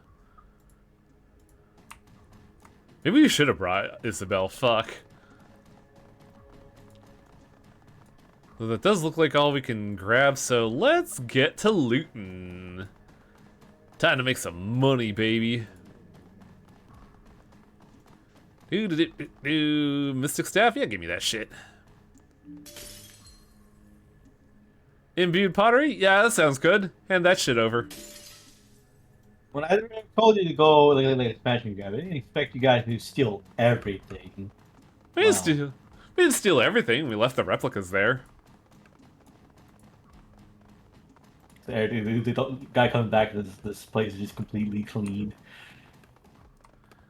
I forget if doing the objective ups the alarm in any way. Well, we gotta hit 10 grand either way. Which I don't know if we could do with what we have here, actually. Oh, we have the Neanderthal skeleton. Gimme, gimme!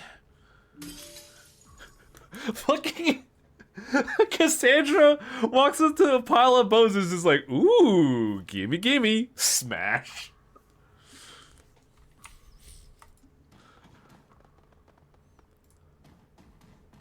Valuable urn. Yep, that sounds good. Plesiosaur jawbone. Hell yeah, baby. I could turn that into dice. Authentic Utharaptor skull. Yeah, buddy. I can't believe we got karma for stealing something. You didn't steal anything except the main objective in Citibanks and Trust in Thief 2. I'm surprised you remember that, because I sure shit don't. Do not enter. There is no glory here. This setting seems familiar. It's almost like this is a tile set from another area in a past game. Hey, a totem. Gargoyles and mummies.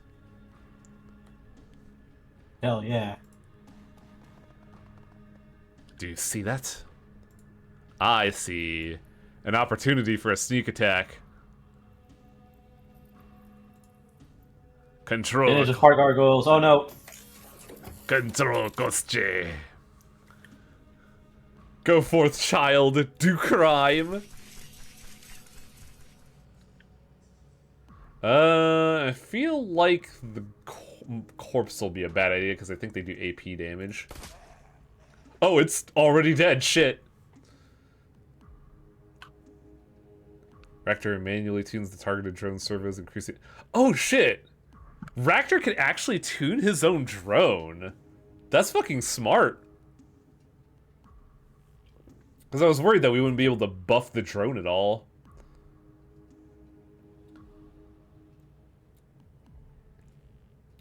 Yeah, let's overclock the drone. I desire blood.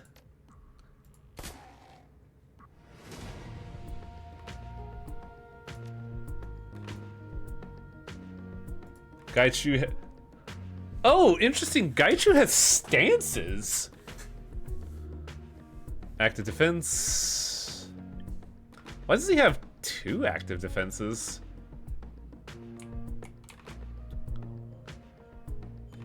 Critical chance of critical multiplier is, but your dodge is reduced by 1 and you take 2 points of damage from attacks.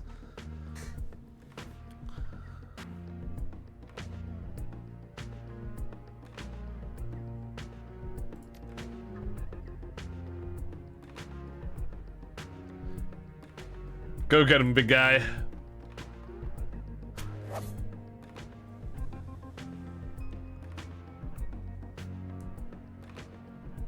Yeah, the thing about riggers is that the rigger themselves will not be good combat-wise, but their drone will cover that. Power of the Leopard is a passive shot and 1 movement and 1 armor.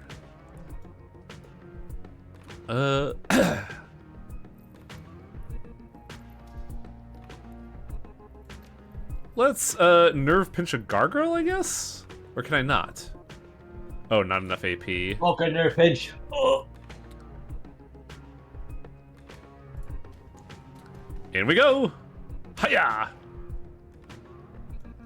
Oh, Gobbet still has to attack. Huh. Well, Gobbet, you have haste, which means I have haste. Sweet! I'm gonna punch this bitch. Or just miss entirely, fuck. Oh shit. What? What happened? What happened indeed? Where am I? What's going on?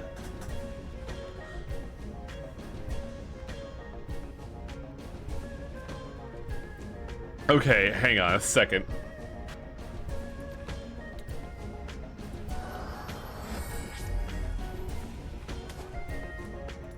Punch this bitch. What? What's happening? Oh, the overclock only works for a turn. Interesting.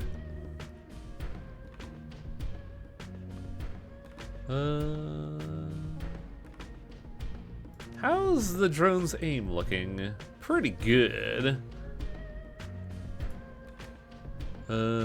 Damage 8.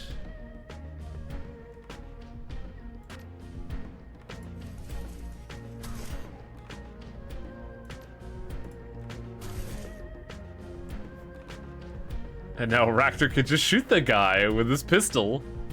And 67% accuracy. Still missing. Radical. Well, Gobbet, you're up.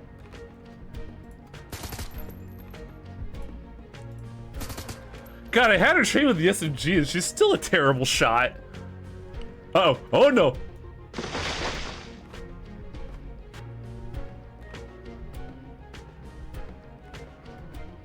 Get away! Oh, this is real bad for Gobbet, actually. Fuck. Well, at least Gaichu's up and running. We could probably get something done there. Holy shit, Gobbet. Come on. Also, I totally forgot I could have Gobbet summon a spirit.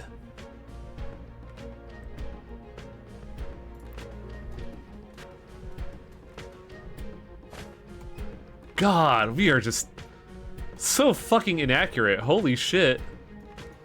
Well, that thing's unconscious, so I could, pop some heads with a Kosche. Hack Kosche's accuracy, please. That didn't do much at all. Come on, Kosche.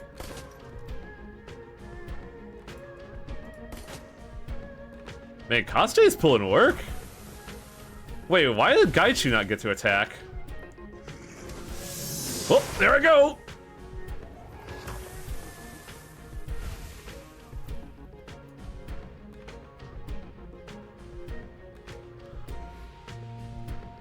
I'm a little perplexed. Why did Gaichu not get to attack when he had AP?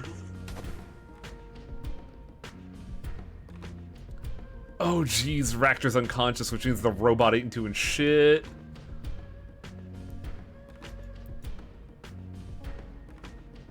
Am I still under haste? No. That's fucking awkward, actually.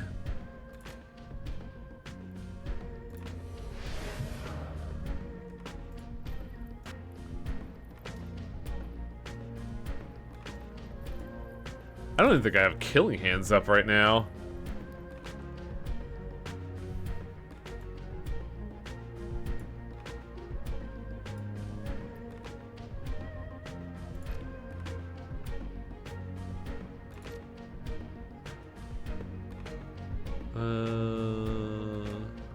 I feel like the corpses are going to be a problem. There's one. And two. There we go. Nice work. Gaichu's turn. Currently in Heaven stance, so we're doing extra damage.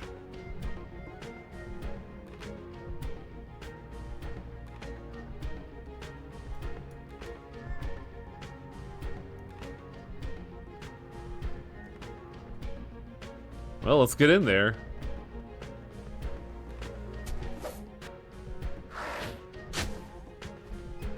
Oh, the robot's in trouble. So's Gaichu, holy shit. Man, this mission went south real quick, holy crap.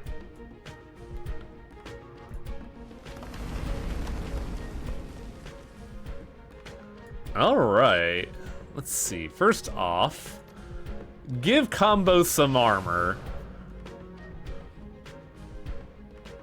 And, let's punch the shit out of this guy.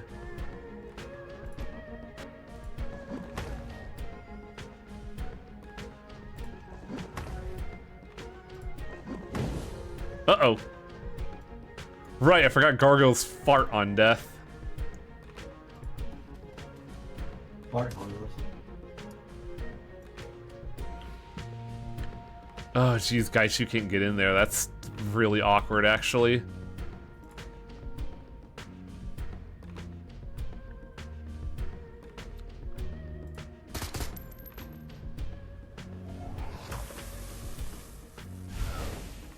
This noxious breath is real fucking miserable, man.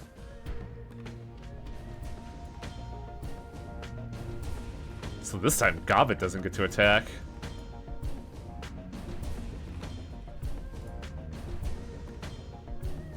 Raptor is still unconscious, what the hell? Who's next there? I am. Let's not be there. And let the Summon Spirit do the job.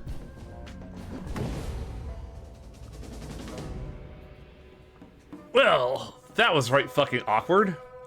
Can someone in Shadowrun just enchant a gun to fire more bullets? Do you mean like multiply bullet output or just fire rate up? Also, how are we looking in terms of healing? 42 out of 60. Gaichu's pretty low.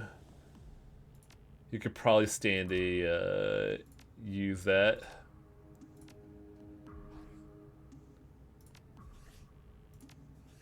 Gaichu, Raptor is also kind of low. Gobbet, perfectly fine. I think this is the first time I actually had to worry about health and shit.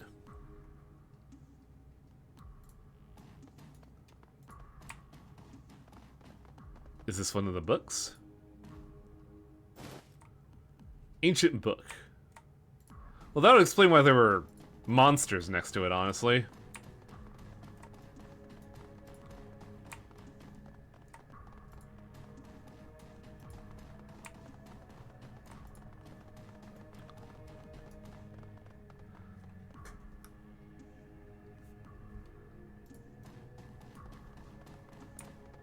Shipping terminal. Oh, that's a hack shop. We don't got anybody for that.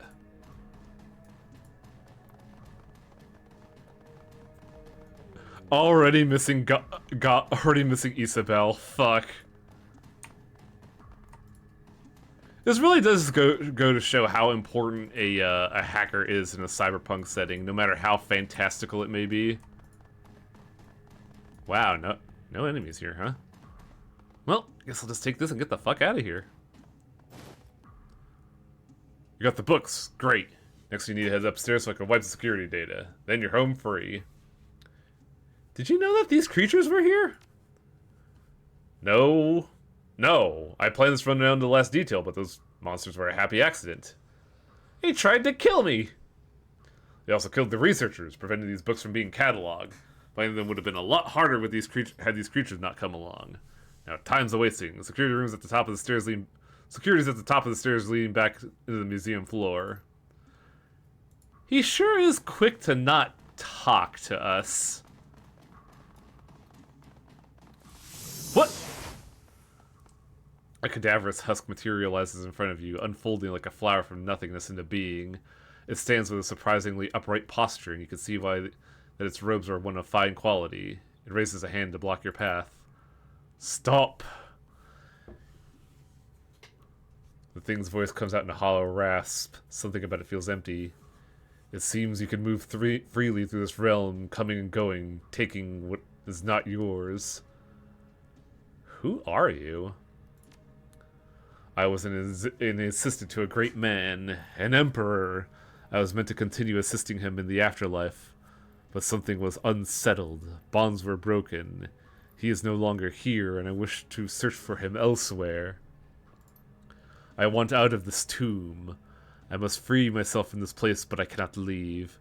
My soul is bound within these catacombs, chained to the bones of a life I no longer possess. So, you think I could get you out of here somehow? You can. Slowly, painfully, the mummy inclines its head. It reaches into the folds of its robes and produces a ring of fired porcelain. The creature extends its arm, presenting it as an offering. Take this talisman and place it among the other artifacts you have removed. Once you have moved beyond the binding threshold of this excavation, I'll be free. What's in it for me? A new party member, obviously. I Get love... a fucking phone on the thing. Oh, we got a zombie, now we have a ghost. Cool. The sure knowledge that you have done what is right. How do I know I can trust you? You don't. How could you? But I am a man of my word. I mean...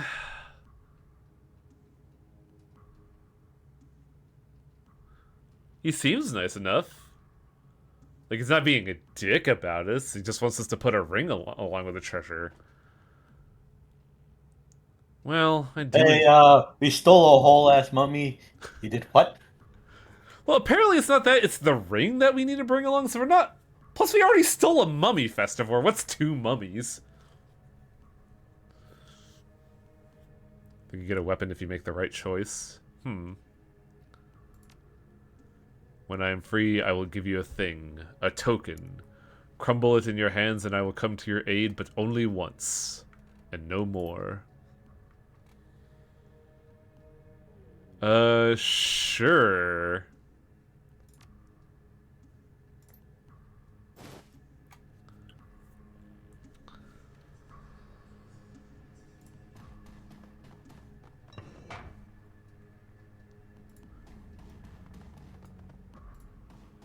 Coming 2057, archaeology. Now, where's the security feed he wants me to go to? This way. I have a feeling that we're probably gonna ruin Mr. Drake's day by having the... Oh, no, I guess the thing is this way. Shit. I can't navigate shit for shit. I love how Kosche has to, like, awkwardly clamber up with us. There's the one. Flip the switch on the bottom right and then plug in my data chip. The script will dock to the security log so we can sneak you out. Execute now, and done. Get out of there. Wow, this is a surprisingly simple mission. I just not no run.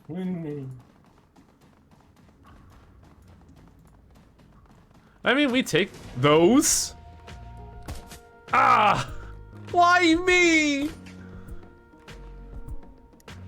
Why isn't Kosche in front? He's a robot.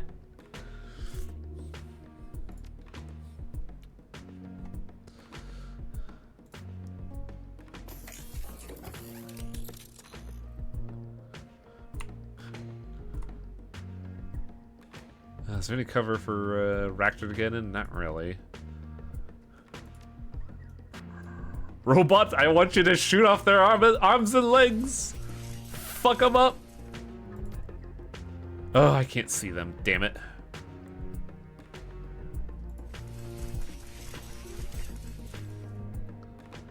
Every time I say surprisingly simple, you get punched in the face. Yeah, it's great.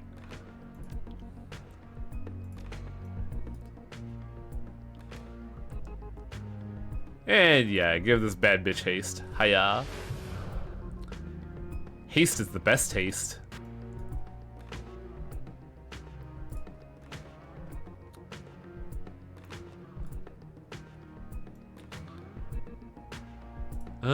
I do have a healing kit, so I can use that real quick. Incoming damage reduced by 4, strength reduced by 1. Well, this guy has volunteered to get in my way, so fuck him.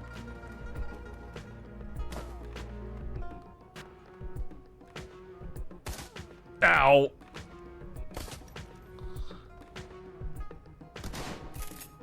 Oh, I made the right decision on who to focus. Robot, I need you to get in here and pop some heads.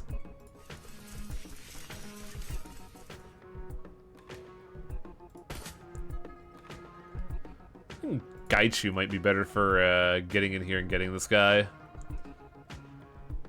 Let's do AP stance since I don't think I'm gonna be killing him anytime soon.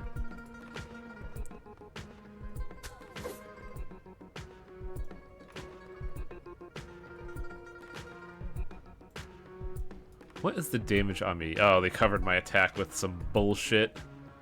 Can Gobbet poison fog the area? No. I have to get her in closer.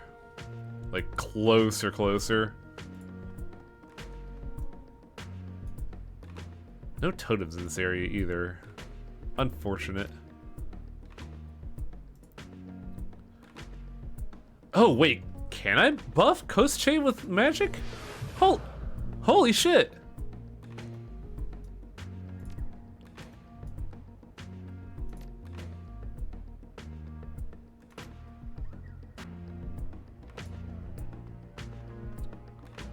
I'm learning a lot more about this system. Okay, I wish I was accurate.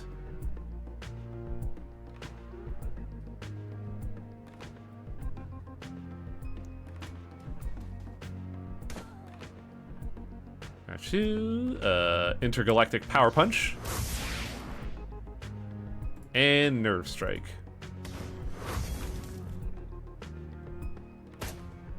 Wow, that minus 7% accuracy actually worked. Holy shit.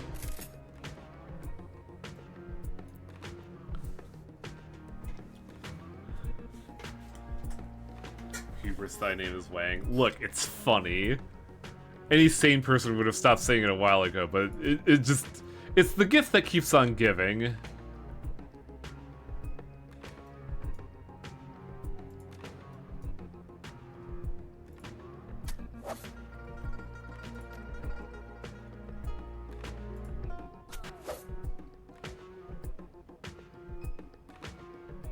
Okay, I think this shotgun guy's gotta go. You know, punch him in the back of the fucking head.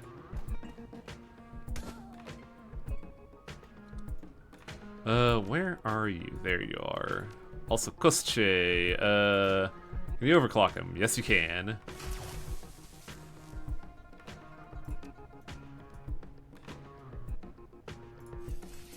Darling robot, let's ruin their life.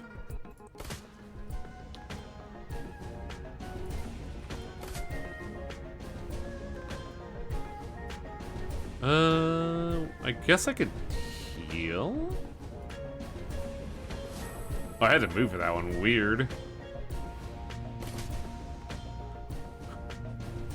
I like how the guy was like, oh, the robot's way more threatening. Fuck him.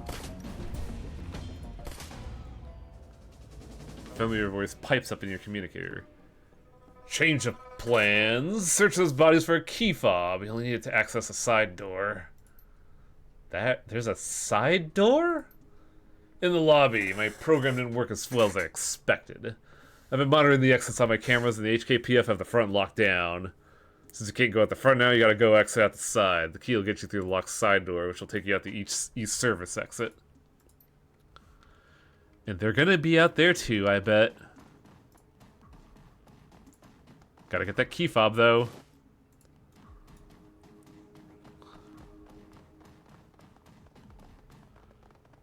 There's ley lines there. Oh yeah, there are. Security is already setting up.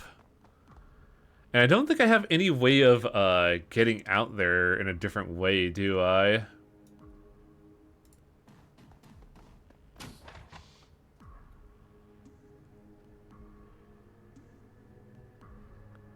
Oh, they have a sniper. Gross.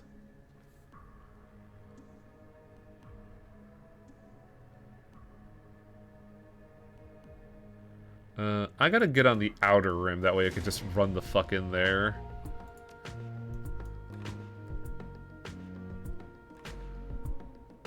Can Gaichu get the better cover?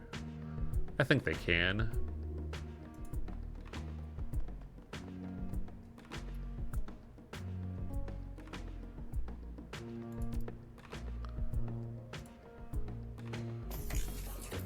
And send the darling child out to play. Quickness and strength, accuracy, or repair.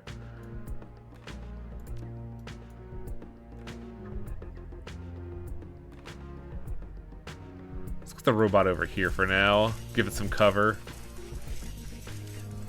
The unfortunate problem here is that I can't exactly do much with Gobbet in terms of haste. But I guess I could give Cass aim.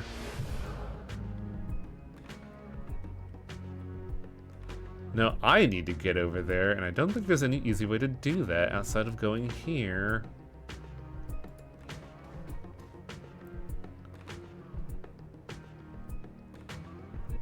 Raptor's in an awkward spot. I guess we could put him here?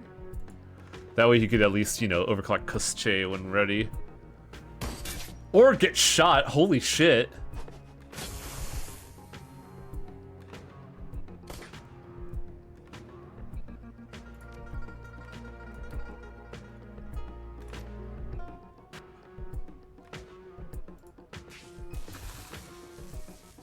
Okay, we gotta get that sniper. That guy's gonna be a real problem. However, we got stun grenaded.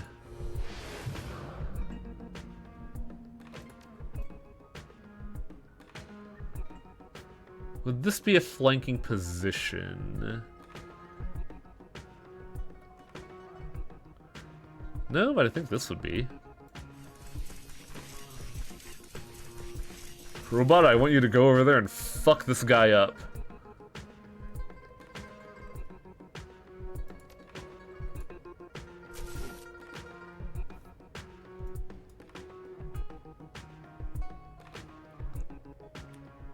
I have 2 AP, so I could punch the ever-loving shit out of this guy. How dare! Motherfucker. Gaichu only has 1 AP, so he can't do much, so let's get this guy. And miss entirely. Radical. Oh, the sniper had a SMG. Wild. Alright. These hands are made for killing. That's what they're gonna do. Cause fuck you, you shot my boy. Get punched, asshole.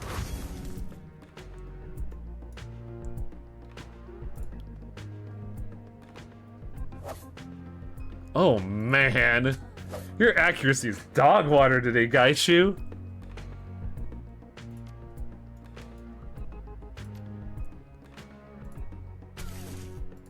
Destroy.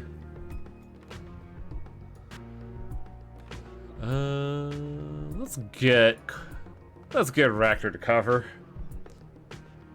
And he only got shot by the sniper rifle, so we could actually heal his wound. And since Gaichu's having problems.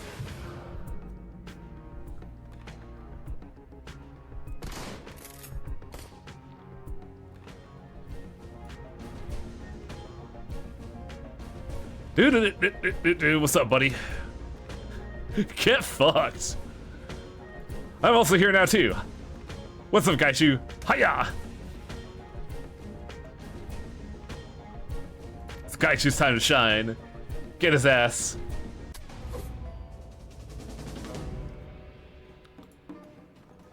And we outie.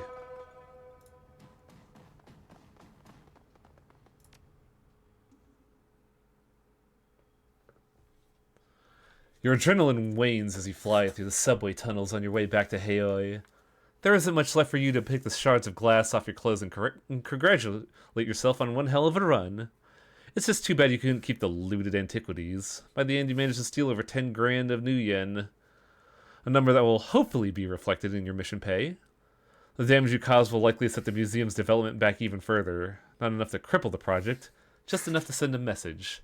By the end of the day, you still managed to break a lot of exhibits, displays, and even the faces of a few tomb crawlers, the presence of which has conveniently slipped Drake's mind. Surprises aside, you came out on top, and thanks to some quick thinking on Drake's part, you got the books and you got out.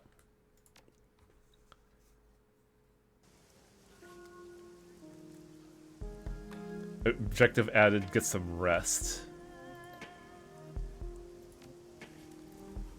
Also, get some level ups.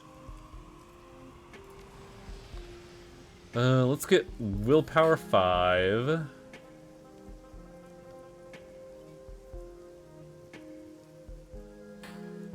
And close combat 4, I think, just so we could should I be working on unarmed, actually? Do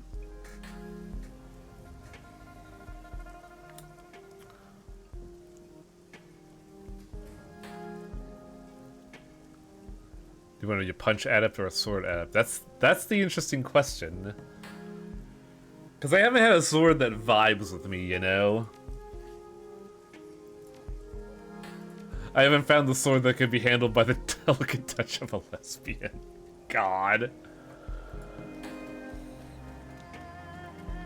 You're in Hong Kong and you don't know Kung Fu? I'm working on it. Glaring Orc. What's your vibe, man? A diminutive orc, female orc, regards you with a sharp, challenging look.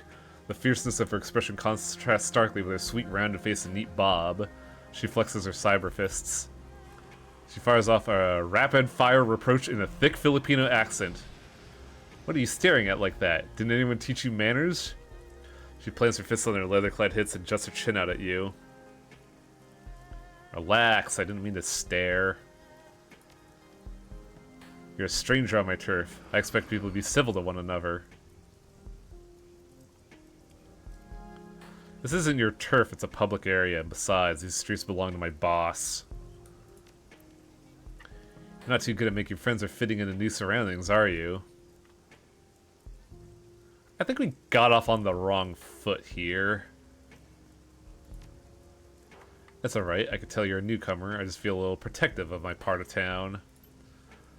I'm Rosaria Ignacio, or to the members of my community, Cherry Pink. I specialize in transport missions and nanny services, and I occasionally Shadowrun for walking around money. I also fry up a mean batch of lumpia, but you can't have any unless I like you. What the fuck? We have Filipino representation here? Hello? I've never seen this! This rules! You said you make great lumpia. What is that exactly? Filipino spring rolls, crispy and delicious and full of pork. Or whatever pork flavored substitutes on sale. It's important to be frugal. It's suddenly become very important to me that you like me. Then you must earn it. Everyone wants to be my friend because everybody wants lumpia. Only a handful deserve it. She's right.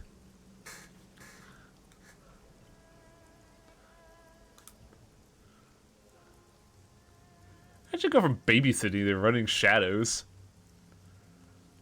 Well, I used to take care of children of a whooshing bigwig up in the peak. Turns out she was siphoning corporate funds to support both a gambling addiction and an extravagant lifestyle.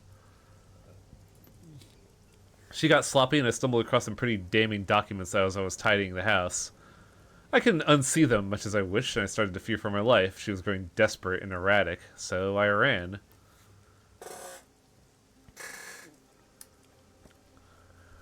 When do you do a cooking stream to make lumpia?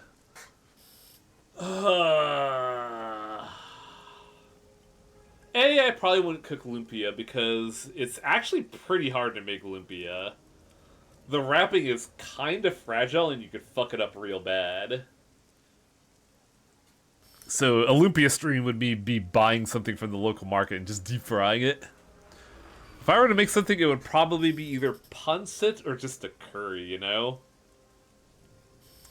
Plus, I would have to cannibalize the kitchen in order to do a cooking setup for the stream, and I don't think the family would like that. My folks love lumpia, but can't seem to find the right crust for them. I mean, it depends on what you're looking for, because, do you want crispy or do you want, like, soft? Because if you want soft, I don't think you really want lumpia. I think you just want spring rolls.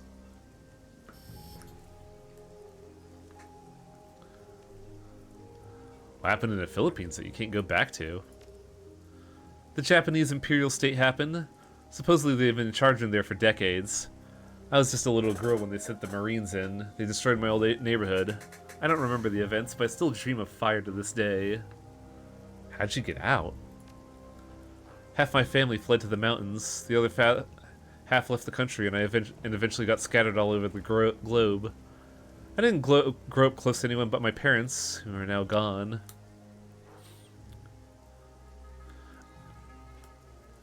I want anything that's low effort and vegetarian. I mean, you could make vegetarian pancit, but I could tell you pancit isn't exactly low effort in my opinion. Mainly because stirring the amount of shrimp noodles that you use, well, it's... You either use rice or shrimp noodles. I think I usually use rice noodles myself. It's not an easy task, let's say. But then again, I make enough lumpia to last me the entire fucking week and then some, so... I don't know if you could do lumpia vegetarian, though. It kind of really wants meat to be in there. I guess you could probably put, like, tofu in there, but I don't know how that would vibe texture-wise. Any chance of contacting the family members who stayed in the Philippines? The orc bites her lip. The country's caught up in a struggle between the Japanese and Hook resistances. Nationalists and neo-anarchists backed by the dragon Masaru. I can just waltz in and look for my family. Besides, they could be barricaded in caves avoiding JIS forces for all I know. You seem pretty resigned about the fate of your homeland. What's lumpia? Oh, we mentioned it a while ago. It's basically Filipino spring rolls. I feel like the big difference... No, like, other spring rolls are fried too. I don't really know what the difference is between lumpia and regular spring rolls. I know they're fucking good, though. Oh, I should buy some tomorrow. I'm really hungry.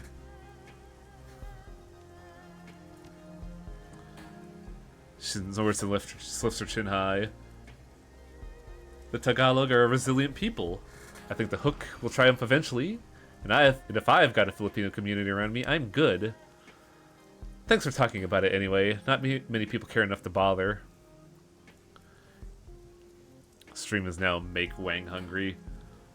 Look, man, I haven't had lumpia in a while. I'm kind of jonesing now that she's brought it up. Man, I wish Cherry Pink had an icon. I want more representation like this. This is cool. It's actually very real too. The Philippines and Japan never really have been like have really seen eye to eye all that well. Though, honestly, Spain has kind of stuffed over the Philippines a lot more than Japan has, but... God, the Philippines has always been kind of screwed over, and it sucks. An egg roll that is typically heavily stuffed with cabbage, meat, and other vegetables in a thick wrapper made of wheat and eggs.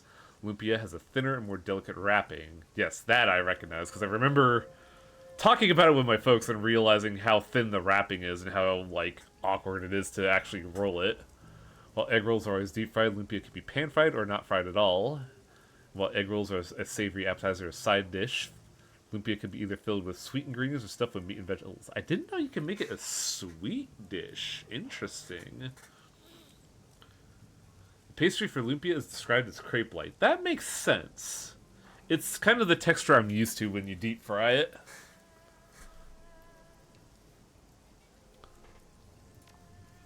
I couldn't go back to Manila because of those JIS scumbags, but there's always been a large community of Filipinos in the shadows. I simply sought them out. How'd you get your cyberware? There's always been a large community of Filipinos in the shadows. I reached out and they all pitched in to set me up as a Shadowrunner. Now whenever I get a good gig, I give most of my earnings away, back to the community.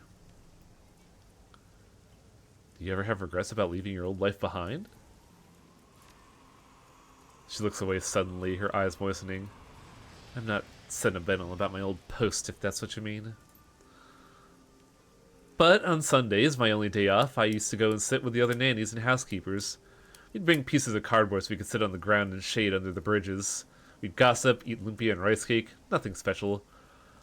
Ah, Filipino rice cakes are such a wonderful device. They're nothing complicated, really. It's just, you know, rice flour, water, and a little bit of egg to get it to rise. But oh, the texture's so nice that you can put stuff like, you can put butter on it, you can put sugar on it, you can put American cheese on it. It's so good.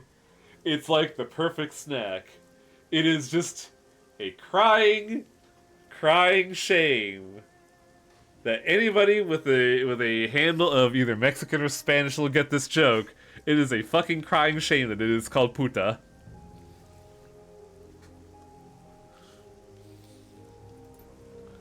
But I don't belong to that world anymore. I couldn't risk word getting back to my old employers. I do miss my old friends, though. Cherry Pink is a odd choice for a street name.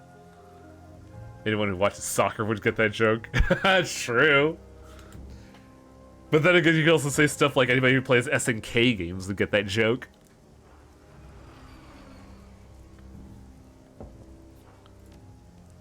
It's a bona fide Filipino nickname. Unless you want a mouthful of fists, you'll show some respect. You said you were a nanny? Look around you. See these Shadowrunners and dealers of contraband and Johnsons? There's a fair number of kids, though they wouldn't shout it from the rooftops. It's usually too dangerous to keep family close. That's where I come in. How much business do you pull in? Plenty. People never stop having kids. The more dangerous the world gets, the more my services as a nanny are necessary. I taught children good manners, hygiene, and the proper use of firearms for over 20 years. What? Wait, you taught kids how to use weapons? What was that festival for? I mean, it's kind of what's wrong. In this fucking shit ever up planet, gotta know how to shoot. I guess. I show them how to use weapons safely. What's dangerous is not explaining their world to them. The shadows, that is. These kids have to grow up fast. Weapons training is appropriate when you're living in a smuggler's den. I guess that makes sense to me. I'm really glad someone finally gets it. The gut reaction from most people is to deny the danger. The rest seem to think that children are too immature to step up to the challenge. Me, I trust my kids. I don't underestimate them, and they never let me down. This reminds me of, like, I don't know where the comic's from, but it's basically a Christmas cartoon. But Death is posing as Santa and giving kids a gift, and one of them is, like, a claymore? And they talk about how, like, it's a good early lesson. It teaches them how to learn safety, and it will be a lesson they will never forget. That's just the kind of vibe I'm getting here, is like, this is a lesson that needs to be learned, and it should be learned quick. I should go. Be on your way, then. I'm super glad that Cherry Pink here exists. Wow, I'm so happy for that. That's so cool. Also, we got a level up. Gobbet's Rat Token does 99 damage to any hostile spirit. Or, Gobbet's Rat Token can steal control of spirits that have been summoned by enemy shamans. Steal Spirit sounds incredibly good.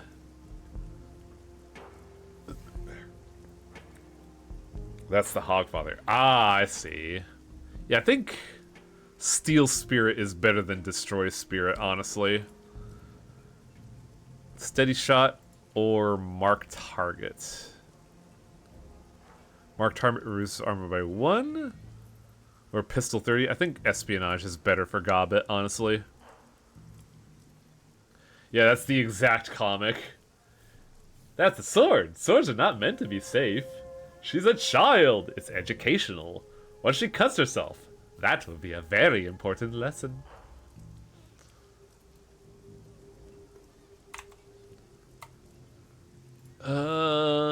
Duncan. Mercy kill. 99% chance to hit an enemy who has less than 25% HP remaining. Subdue. Duncan's subdue ability has its cooldown reduced. Both of these are kind of good, not gonna lie.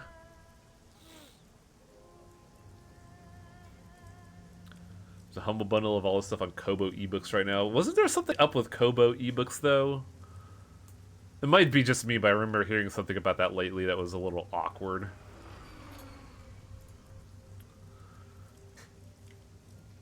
I think Lethal Force is the better option here just because it's something you could do at range.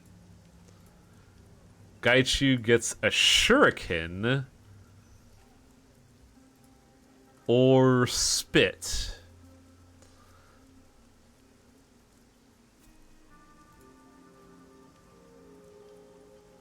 Oh god, these are interesting because they're both the ranged options for Gaichu. I just don't know which one would be better. One does AP damage while the other one does DOT damage. And I'm always a fan of AP damage. I like being able to either slow down or stop actions. So we'll give him shurikens. Raktor. Raktor gains an auto shotgun. Or a saw blade. This is a weird one, because which one's good?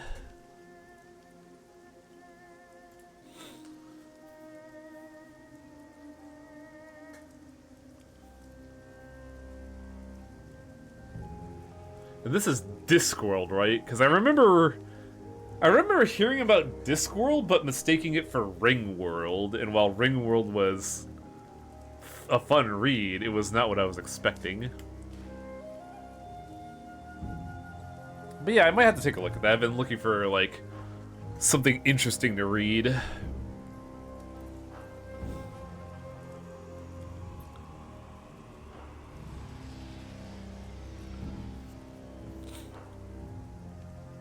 We'll take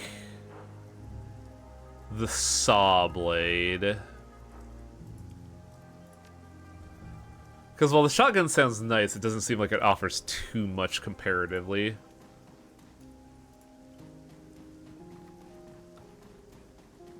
You not want to start with the first books, but Guards is a pretty good starting point, and you can go back to the earlier stuff. Interesting.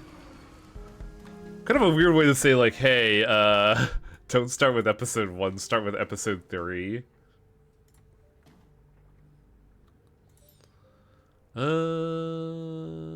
Job directory. Claim payment for the museum run. Well done, you went above and beyond what I asked and liberated some truly precious artifacts. I've attached the payment you're owed plus a little bonus.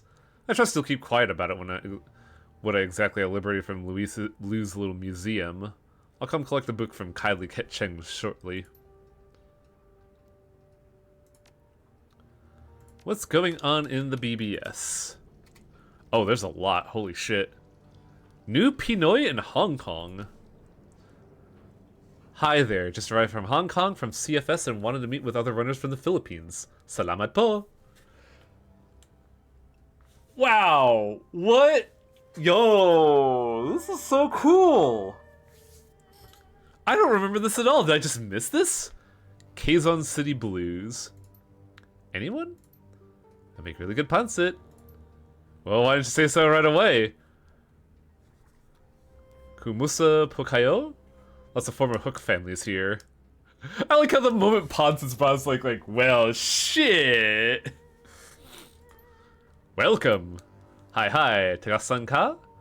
Me from Manila, I'm a Decker. You? Tagala. Kusi here, I'm a Decker. Pancit's fine and good, but can you make Dingguan? PM me if you can. I don't think I've ever had Dinuguan. Nice to meet you, QC Blues. Hi there, Street Mage here. Might know some Pinoy runners looking for a new decker. Welcome, welcome. Wow, man, that's fucking cool.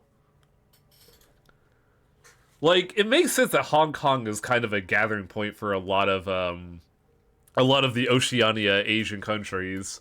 But it's nice to see the actual representation instead of like, hey, it's China, baby.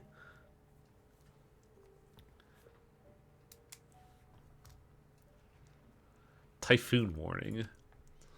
This new cast just arrived. If anyone wants to watch real-time Isabar data on Earth site images of the storm, the basic service Payswall and Skywatcher imagery is easily circumvented.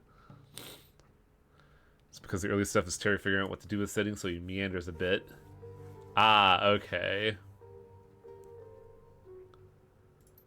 The Imperial Japanese Meteorological Agency today issued an advanced typhoon warning for the northern Philippines and the coast of the Guangdong Confederation, as tropical storm Usagi has grown to a full-strength typhoon Category 3 in the Pacific.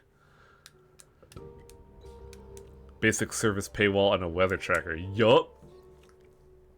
Welcome to the future. Typhoon Usagi has formed late in the year for such a powerful storm. Meteorologists credit this growing trend of awakening cold season typhoons to global warming and powerful magical vortices on the eastern Pacific, which appears to help drive most air convective over cooler ocean waters. According to the official release by Lance Inroki of the IJMA, Usagi is now identified as an awakened storm. We have observed strong lightning activity, electromagnetic anomalies, and extreme concentration of awakened seabirds along its edges. What the fuck is happening?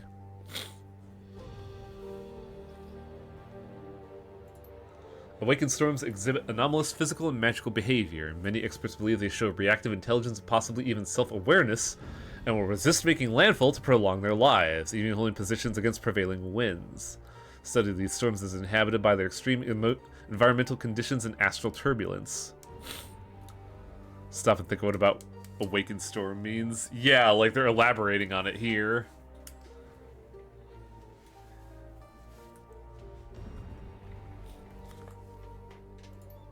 In physical strength, Usagi may peak as a violent typhoon, Category 5, but will weaken substantially before making landfall.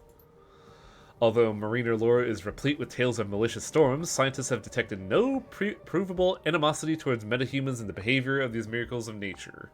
Learn more about wild storms of the Pacific this weekend on Savage Nature with host Bertrand Madoniker. The Guangdong coast will likely have a long precursor of battering with drenching rains and moderate winds as Usagi stalls off shores. Usagi is one of the more powerful storms of the season, but not unusual. Usagi does not have super typhoon potential. This is going to be perfect. A long, soft hit by Usagi. Lots of electromagnetic interference. Security and cops all tied up. It's running season. I kind of like this a lot because it does show a situation of like, yeah, people specifically wait for weird weather events to go do robberies. I hope everyone's ready for a high operational tempo. Our fixer's already scrambling for crews. I heart storms. Verse smack. Oh my god, they're at it again. Come on, come on. Welcome to what could be very well the last Shadowrun Poetry Slam. Something kind of sad about that end of an era. In honor of Jivert, I created an expert system that writes haikus. It'll take whatever's being said in the thread and turn it into a poem. Mind if I fire it up? You shouldn't have. What kind of poetry slam includes bots? This is lame. Homage to Jivert, the program stirs, churns out text, 3 lines mar the piece. I like how this is kind of relevant to like our current day, with how fucking people in technology are striving to strangle out art with like auto-generated slop.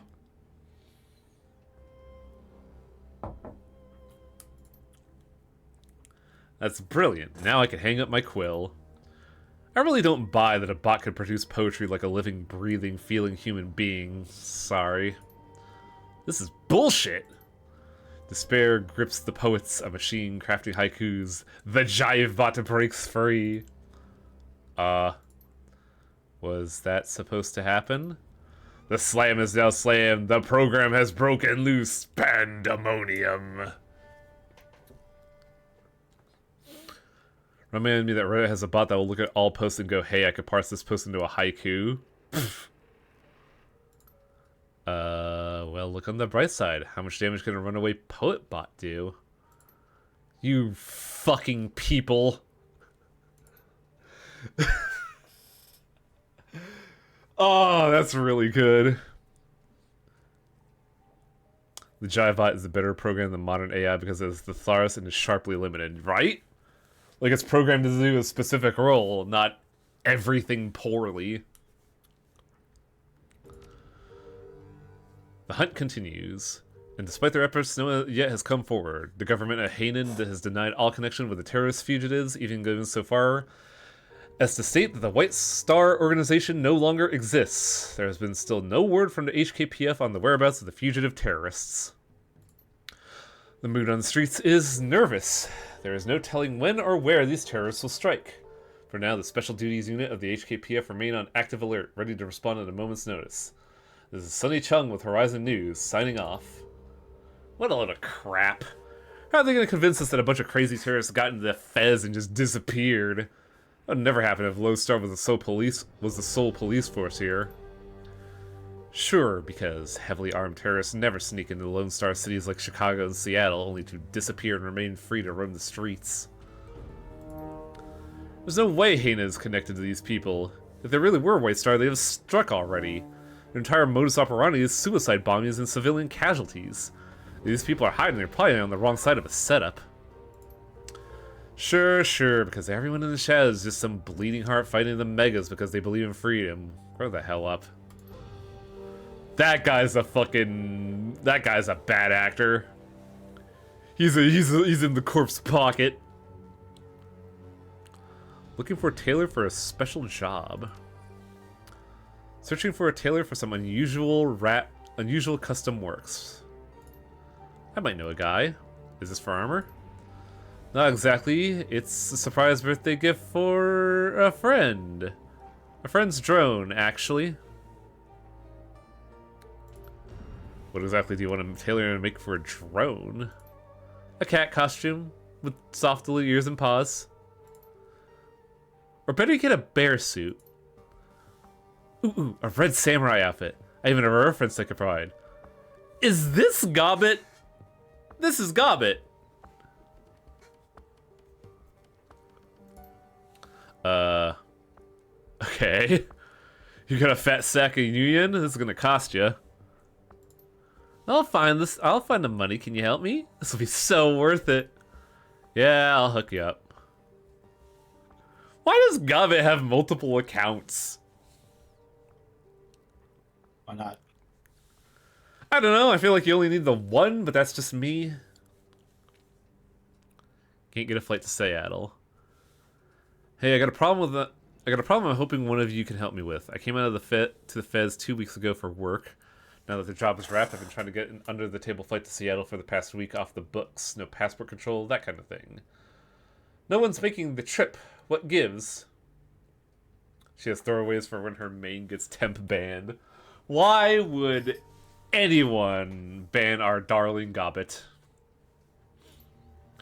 Check the news feeds, man. Haven't you heard? Seattle's on lockdown. Nothing coming in and out of the city without a thorough search for at least another week. Caught some smugglers trying to move some really nasty stuff through a covert landing at Discovery Park. That seems like a bit of an overreaction. Tons of awful stuff move through Seattle every day. What's so different about it this time? Not like this. You didn't hear it from me, but I have some friends with ICE. They say whatever it was set off the radiological alarms of the Coast Guard ship and was sweeping the area. We're talking fissionable material here, enriched and ready to go in a bomb. Also, weird that we have this name drop here. No way, I don't buy that for a second. More likely some corp had an accident with one of their ships and dumped some radiological material. They just don't want to admit it, so City Hall is covering their asses. The Seattle bit is a reference to Dead Man's Switch. Interesting. What happens in Dead Man's Switch again?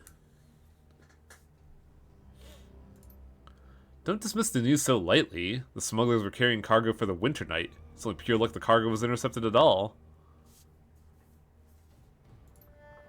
Who the hell is Winter Night? Sounds like a goblin rock band. Not who, what. All you need to know is this. Winter Night is bad news. You cross them, they destroy your life. If you ever run into any of them on a job, I suggest a solution that comes in 762.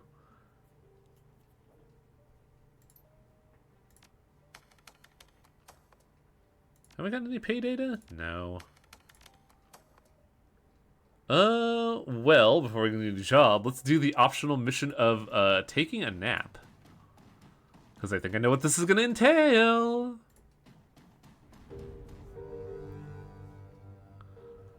You wake with a start, your limbs bound up in a sweaty tangle of linen bedsheets. An incredible sorrow swells in your chest. You feel empty, half-starved, alone. Fragmentary memories of a half-remembered dream flit through your mind as if they're already fading away to nothingness. You close your eyes and concentrate, willing yourself to keep the dream from slipping away. Gradually, the memory comes back to you. The walled city. You were back in the walled city. You don't remember how, but it couldn't have been any place else. Even the barons weren't so squalid. You remember craning your neck to look above you. The buildings that made up this part of the walled city were new constructions, even cheaper than the old. Now their foundations had rotted out from under, and the buildings leaned on one another like a gang of drunken men. A rain of plaster and asbestos sprinkled down, dusting your shoulder. You begin to creep forward, picking your way past the piles of refuse and debris, past the pimps and dumpster fires, the broken glass, and the dirty needles. The air reeked of rotten sewage and industrial waste, a disgusting melange that caught your sinuses and crawled down your throat. You gagged onto the stink, but it didn't slow you down. In the back of your mind, you knew that you had no reason to be doing this. There was nothing for you in the walled city. You shouldn't have been here. But the rest of you was hungry. Unbearably, indescribably hungry. And that part of you knew that if you keep moving, you'd finally get to eat. Eat some delicious lumpia.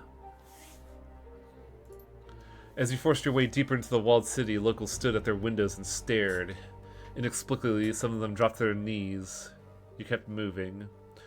You could see something in the distance, a silhouette, something enormous, at least twice the size of a troll, but delicate. It was beautiful. The humble figure beckoned you, gesturing with its slender limb. An explosion of warmth filled your chest, and you knew that if only you could reach it, your problems would be over. She, would make all your sorrows disappear. You moved forward at a crawl, but the figure felt impossibly far away. You reached out, calling to her, and then you woke up. The empty feeling in your stomach slowly fades, taking the strength and vibrance of the memories along with it. Weird.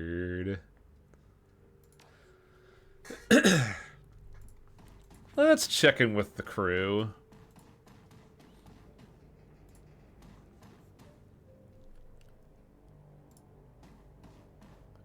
Hey, Rakta, sorry you got shot with a rifle. Ah, my friend, welcome back. Rakta types a series of commands into his bracer, and the arms relax into an idle posture. He smiles at you, a cigarette dangling from his lips. There, that's better. Now what could I do for you? Any thoughts on the last run? An interesting diversion. The mummies that we encountered were fascinating. Dead flesh reanimated by the controlling will of an astral being bound within. Of course, the notion of these creatures are genuine reincarnations of long-dead humans is ludicrous.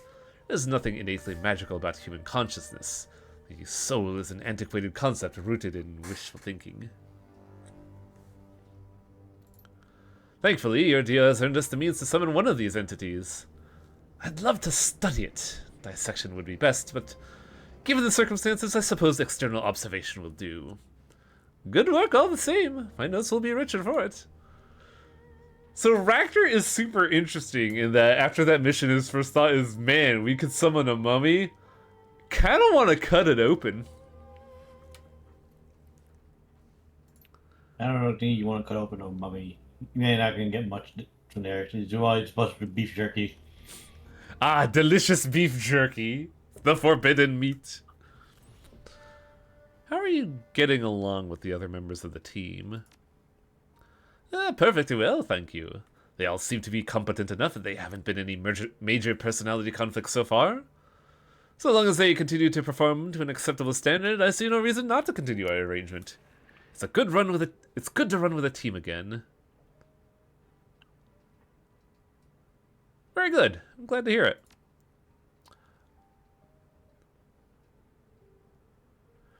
All is well, I assure you of that. And was there another matter?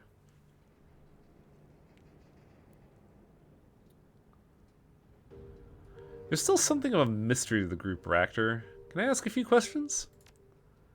I don't mind, not at all. I can't promise that my answers will satisfy your curiosity, but you may certainly ask. What's it like growing up in the Russian Republic?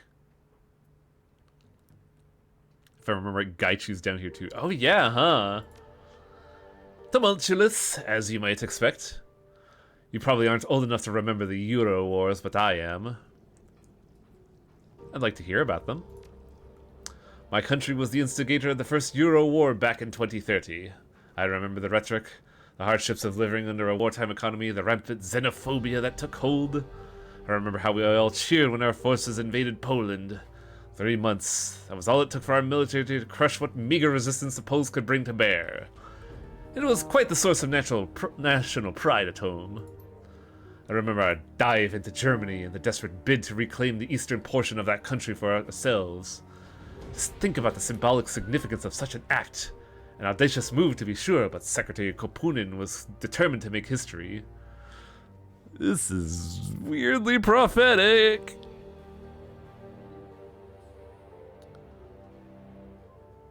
So, what happened? Did the German military stop you? On a side note, if you're so inclined, you can give Ractor smartlink guns. Interesting. No, the Night Wraith incident did. Wait, there were ghosts there? No, my friend. The British Aerospace Night Wraith is a fighter bomber with stealth capabilities. These were the machines that rained fire upon our troops. Or purported to have had, at any rate. No one has ever come forward to accept the responsibility of that attack. Regardless of who was behind it, the results were the same. Wave upon wave of bombings that targeted our forces and the Germans alike, coupled with the assassination of dozens of military leaders. A devastatingly synchronized operation expertly carried out in the course of a single night. At home, viral attacks shut down our power grids. Hundreds of thousands of Russian homes found themselves without heat or electricity in the dead of winter. Course Chase scuttles forward, allowing the rigger to rest his hand on the sloping metal of its chassis. Ractor stares at his own deformed reflection in the metal of the drone's body, a sad smile on his face. I remember huddling under a mountain of cheap blankets that my mother had piled up upon my bed. They did little to protect me from the cold, but there was something I could hang on to, something tangible I could associate with warmth and comfort and home. There, as my body trembled, I watched my breath frost over. A horrible truth descended upon me.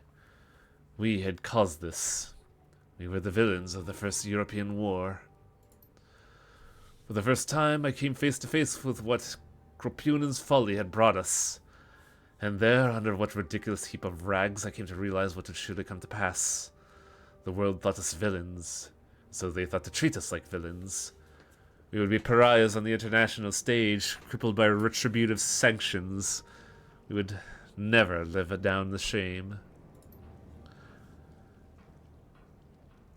And then the AFA invaded Greece and Spain, sparking Euro War II. We redeployed our troops to help repel them, and all was made right again. Fucking Ractor. That easy, huh? Oh, about Well, we were still regarded with suspicion, of course, but Europe might have followed if it hadn't been for our help. In essence, we took back our reputation at gunpoint. Not an ideal situation, but it worked. Within the span of 4 months, we Russians had gone from nobodies to a terrible threat to unlikely saviors in the eyes of the Western world. Studying exactly how this happened has taught a great deal about human psychology and social dynamics. Human psychology? You say that as if you weren't one. Just a figure of speech, my friend, nothing more. And we got a little bit of time for one more dialogue. I really enjoy Ractor. Did you emigrate here direct from Russia to Hong Kong? No. Between my years in Nizhny Novgorod and my time here in Heoi, I spent a year in the free city of Berlin. That is where I got my feet wet as a Shadowrunner, you see. I ran with a team of anarchists for a time and learned the ropes of occupation under their tutelage. Could we have seen Ractor in Dragonfall, or is this just a nod to Dragonfall? What could you tell me about the team of yours? A group of people, disorganized but capable. Sadly, we are no longer on the best of terms. A nod to, I'm pretty sure. Yeah, it makes sense. What happened? An opportunity arose, and I seized it. In doing so, I left Berlin for Hong Kong and did so without advance notice. My absence made life difficult for them, and they blamed me for their hardships.